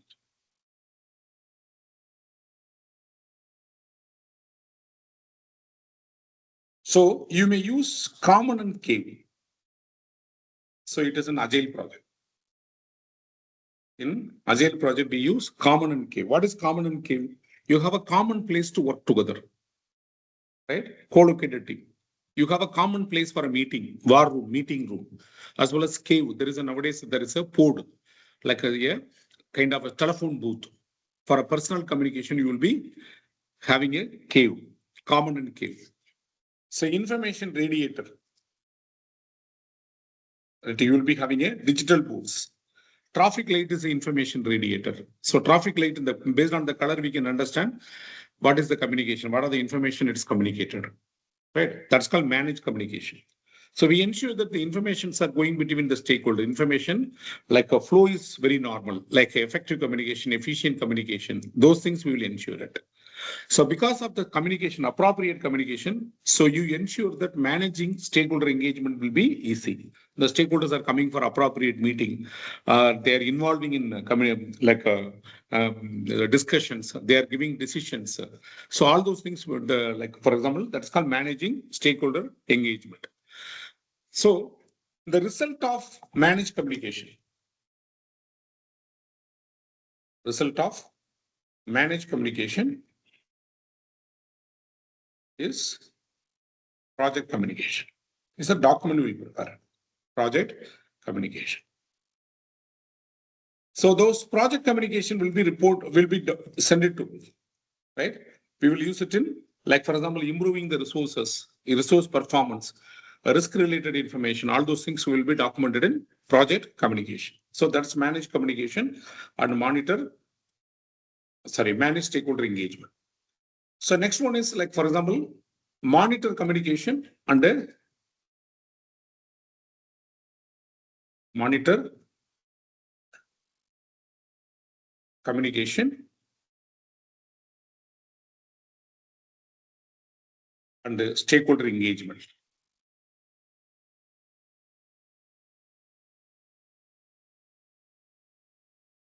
Monitor communication and stakeholder engagement. So in this process, what we do, so we will compare work performance data, which is coming from the execution, work performance data, number of stakeholders engaged in the meeting, right? Comparing work performance data against management plans, communication management plans, stakeholder engagement plan, we will. So the result will be, right? And the result will be work performance information. So next one is review stakeholder engagement assessment matrix. Engagement assessment matrix, right? To compare current and desired level of engagement. Level of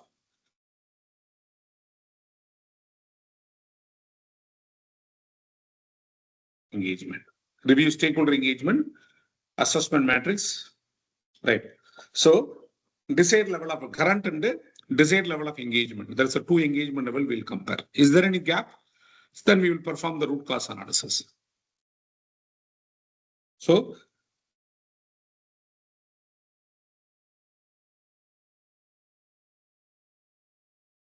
perform root cause analysis, right? use alternative analysis to find effective strategy, engagement strategy, and use voting method to select the best one. So these are all tools we will use it.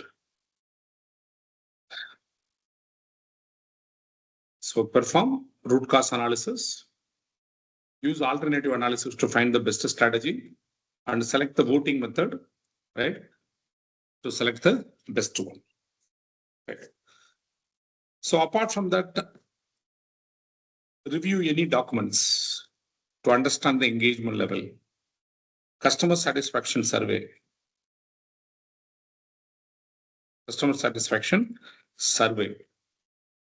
right? Or observation and conversation. Through that, you will understand whether the stakeholders are happy or not. Observation and conversation. Review the issue log. Right? So identify new stakeholder.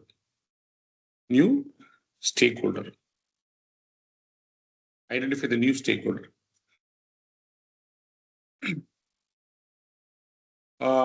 So if you identify the stakeholder, what we will do? Then stakeholder analysis. Then stakeholder mapping. Then plan stakeholder engagement. So you will make the plan or strategies. Plan communication management.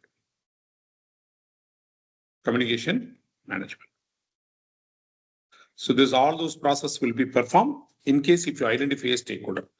But in the result of above, if there is any changes required to the management plan, we will submit a change request. Submit a change request. Okay. So after the approvals, implement change request.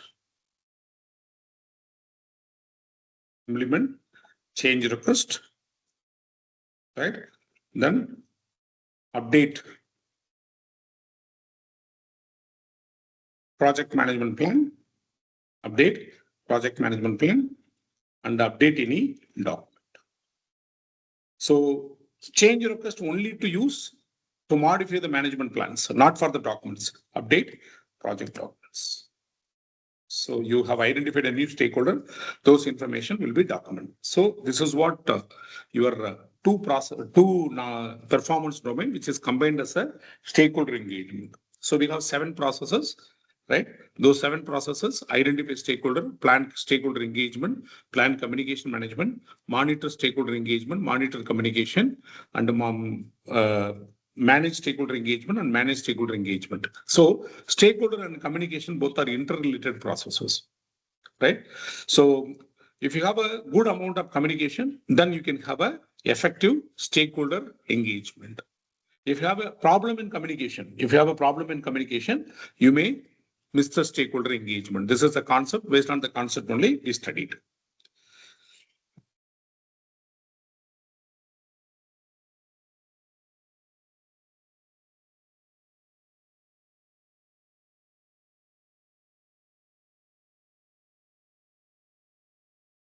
Read the question.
What's the answer? Maybe option C. Option C. Any other answer?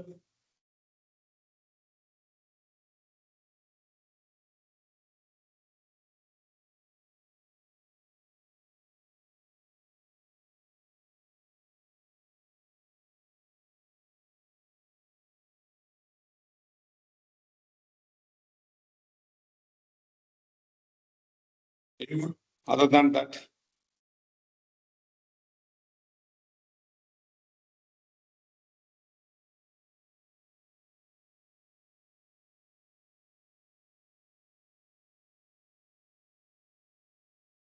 Option B. Option B. CRD. A product owner has been attending a daily stand-up but seems focused only on the budget and cost of each iteration.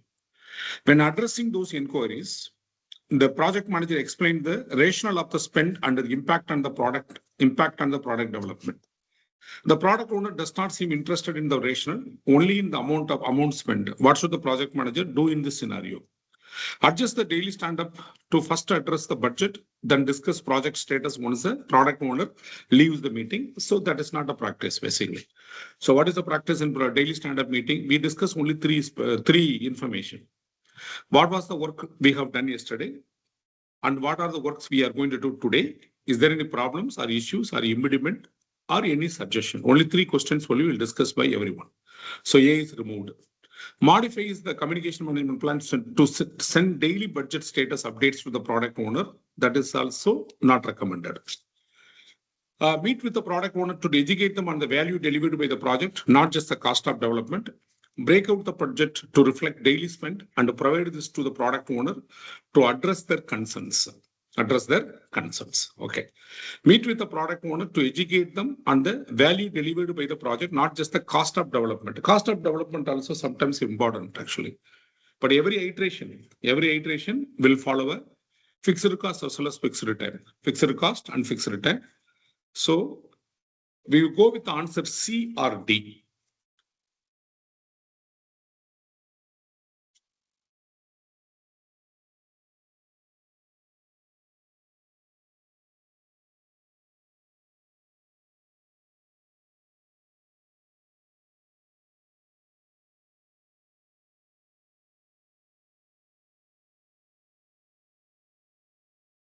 Agile always follow a fixed cost and fixed schedule. So once your cost is over, time is over, we will stop the project in Agile. So we don't need to worry about daily spend. And that's project manager responsibility or Scrum Master responsibility.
This answer.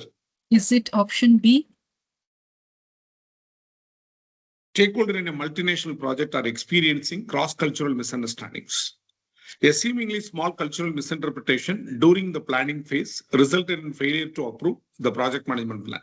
What should the project manager have done to avoid this situation? So when you read the questions most of the time they will ask you what were the preventive action and what are all going to be a corrective actions. Based on this two only they will ask you the question. Here they are asking you preventive actions.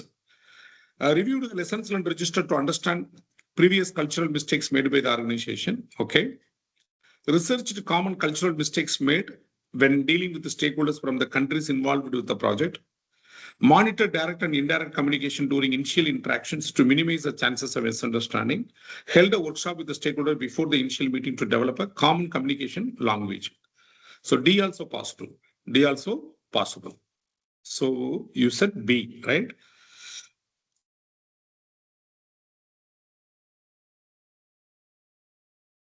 Right? You need to first understand. That's what when we develop a plan, communication management plan, what we did, we understood the political factors as well as cultural factors. So you need to conduct a workshop to understand the cultural factor of the people.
For option C. Option C. So during the initial planning phase of a complex development project, a project team has identified several stakeholders, including the project sponsor, end users, regulatory authorities, and a development team. So what should the project manager do to ensure that they have a thorough understanding of the various degrees of influence the stakeholder have on project requirements? Various degrees of interviews. Conduct one-on-one review with each stakeholder to gather their input and preferences, send a questionnaire to stakeholder to gather their feedback on project requirement, hold a stakeholder workshop to discuss and prioritize project requirement collectively, review historical project document to identify stakeholder influence patterns. During the initial planning phase of a complex development project, a project team has identified several stakeholders, including the project sponsor so-and-so. What should the project manager do to ensure they have a thorough understanding of the various degrees of influence? Various degrees of influence the stakeholder have on the project requirement. What about C? What is your answer?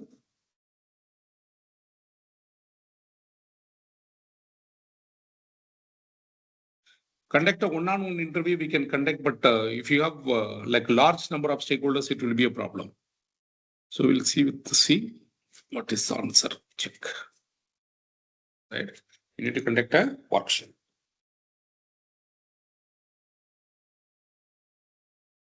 See, one-on-one interview, right? It is for a small number of stakeholders only to collect the confidential information. Next one. Questionnaire and survey, when we will use it to collect the mass information collection.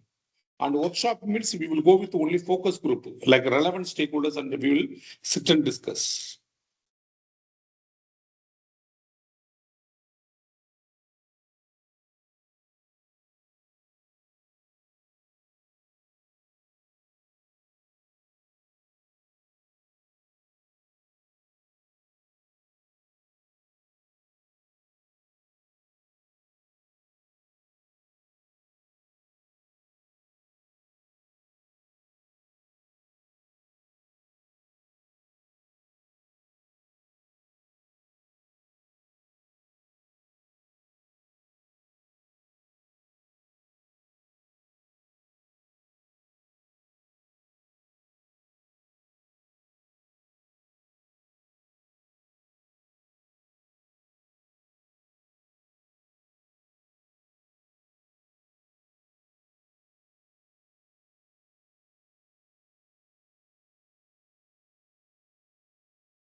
So maybe option B.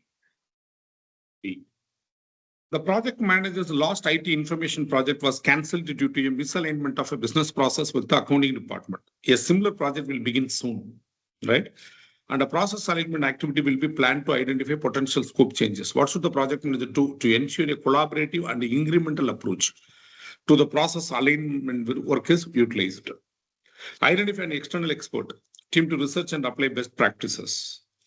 Plan for an yearly 2-week activity where impacted units work together to finalize adaptation to the business processes. Plan for iteration yearly in the project to allow cross-functional stakeholders to agree on steps to adapt the business processes.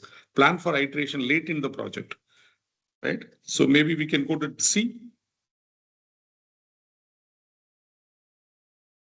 Right? You need to plan for iterations because why? Process alignment, because already you had a problem. So you have a lessons learned register now, a lessons learned repository. Process activity will be planned to identify potential. So what should the project ensure? Collaborate. Collaborative means involving cross-functional team member. That's called collaboration. Involving cross-functional team member. So that give me a hint. When I say collaborative means I'm involving everyone from each department. That's called collaborative. Incremental approach means small iterations. Instead of doing a process at one time, breaking the process into multiple sub-processes, each sub-process we will deliver it. Because it is an alignment issue. Read the question, find the keyword actually.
Focus groups. A.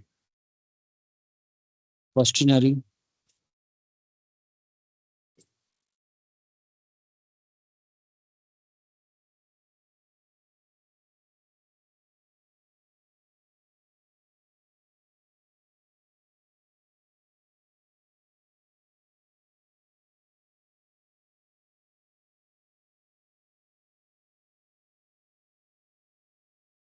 A marketing team has identified the target audience for their company's new website. This audience is varied and geographically dispersed team, right?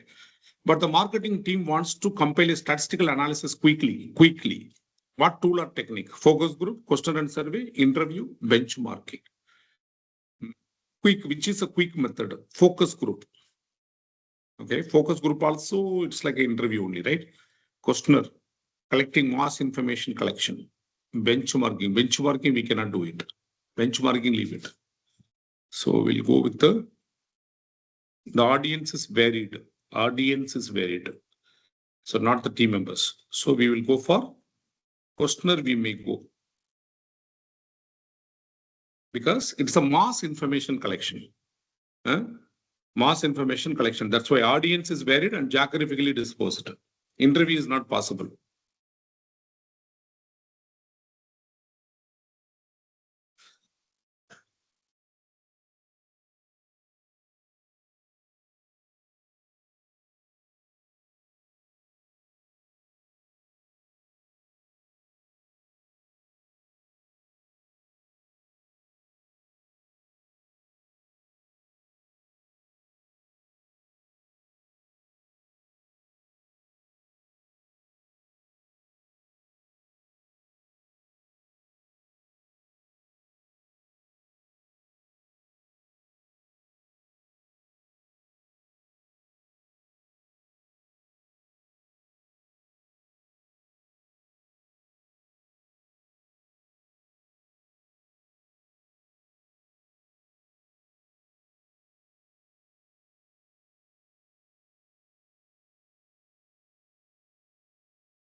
Option C.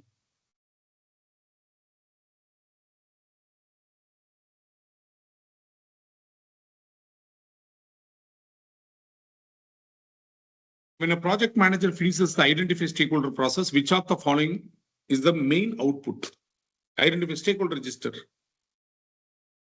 Stakeholder register. A registry with the name or area of interest, level of positive, negative influence. Answer A. Right? Option A. So stakeholder register. Na? Stakeholder register. Identify stakeholder. A stakeholder engagement plan is an output of which one? Plan stakeholder engagement. Right. Okay, so we'll close it now. Coming Monday, we will be reviewing the stakeholder engagement as well as communication. Both we will review all the questions. Please study and come. Okay. And the focus is not Sir, I have enough. one doubt. Tell me. So why don't we choose option C at the last question? Because we already identified the stakeholder, right? They're asking you output of that process. Okay. Stakeholder engagement plan is an output of next process, plan stakeholder engagement. Okay. They're asking you output. Okay, so please read the slides. You will understand more. And next Monday we will meet. Okay, thank you. Sir, Sir, is it one possible small- to share those documents? Because like in the LMI, that particular site, I don't see any documents over there. Okay, let me check. Otherwise, I will ask them to send it in the group actually. Thank you. Thank you. Thank you. Thank you. So What is the your same batch code? presentation? Yeah, what is your batch code? Your batch code. 1286. 1286. 1286. Okay, no problem. I will tell him. I will tell him. Okay, okay, thank you. Thank you, sir. Thank you. Thank you. Thank you. Thank you.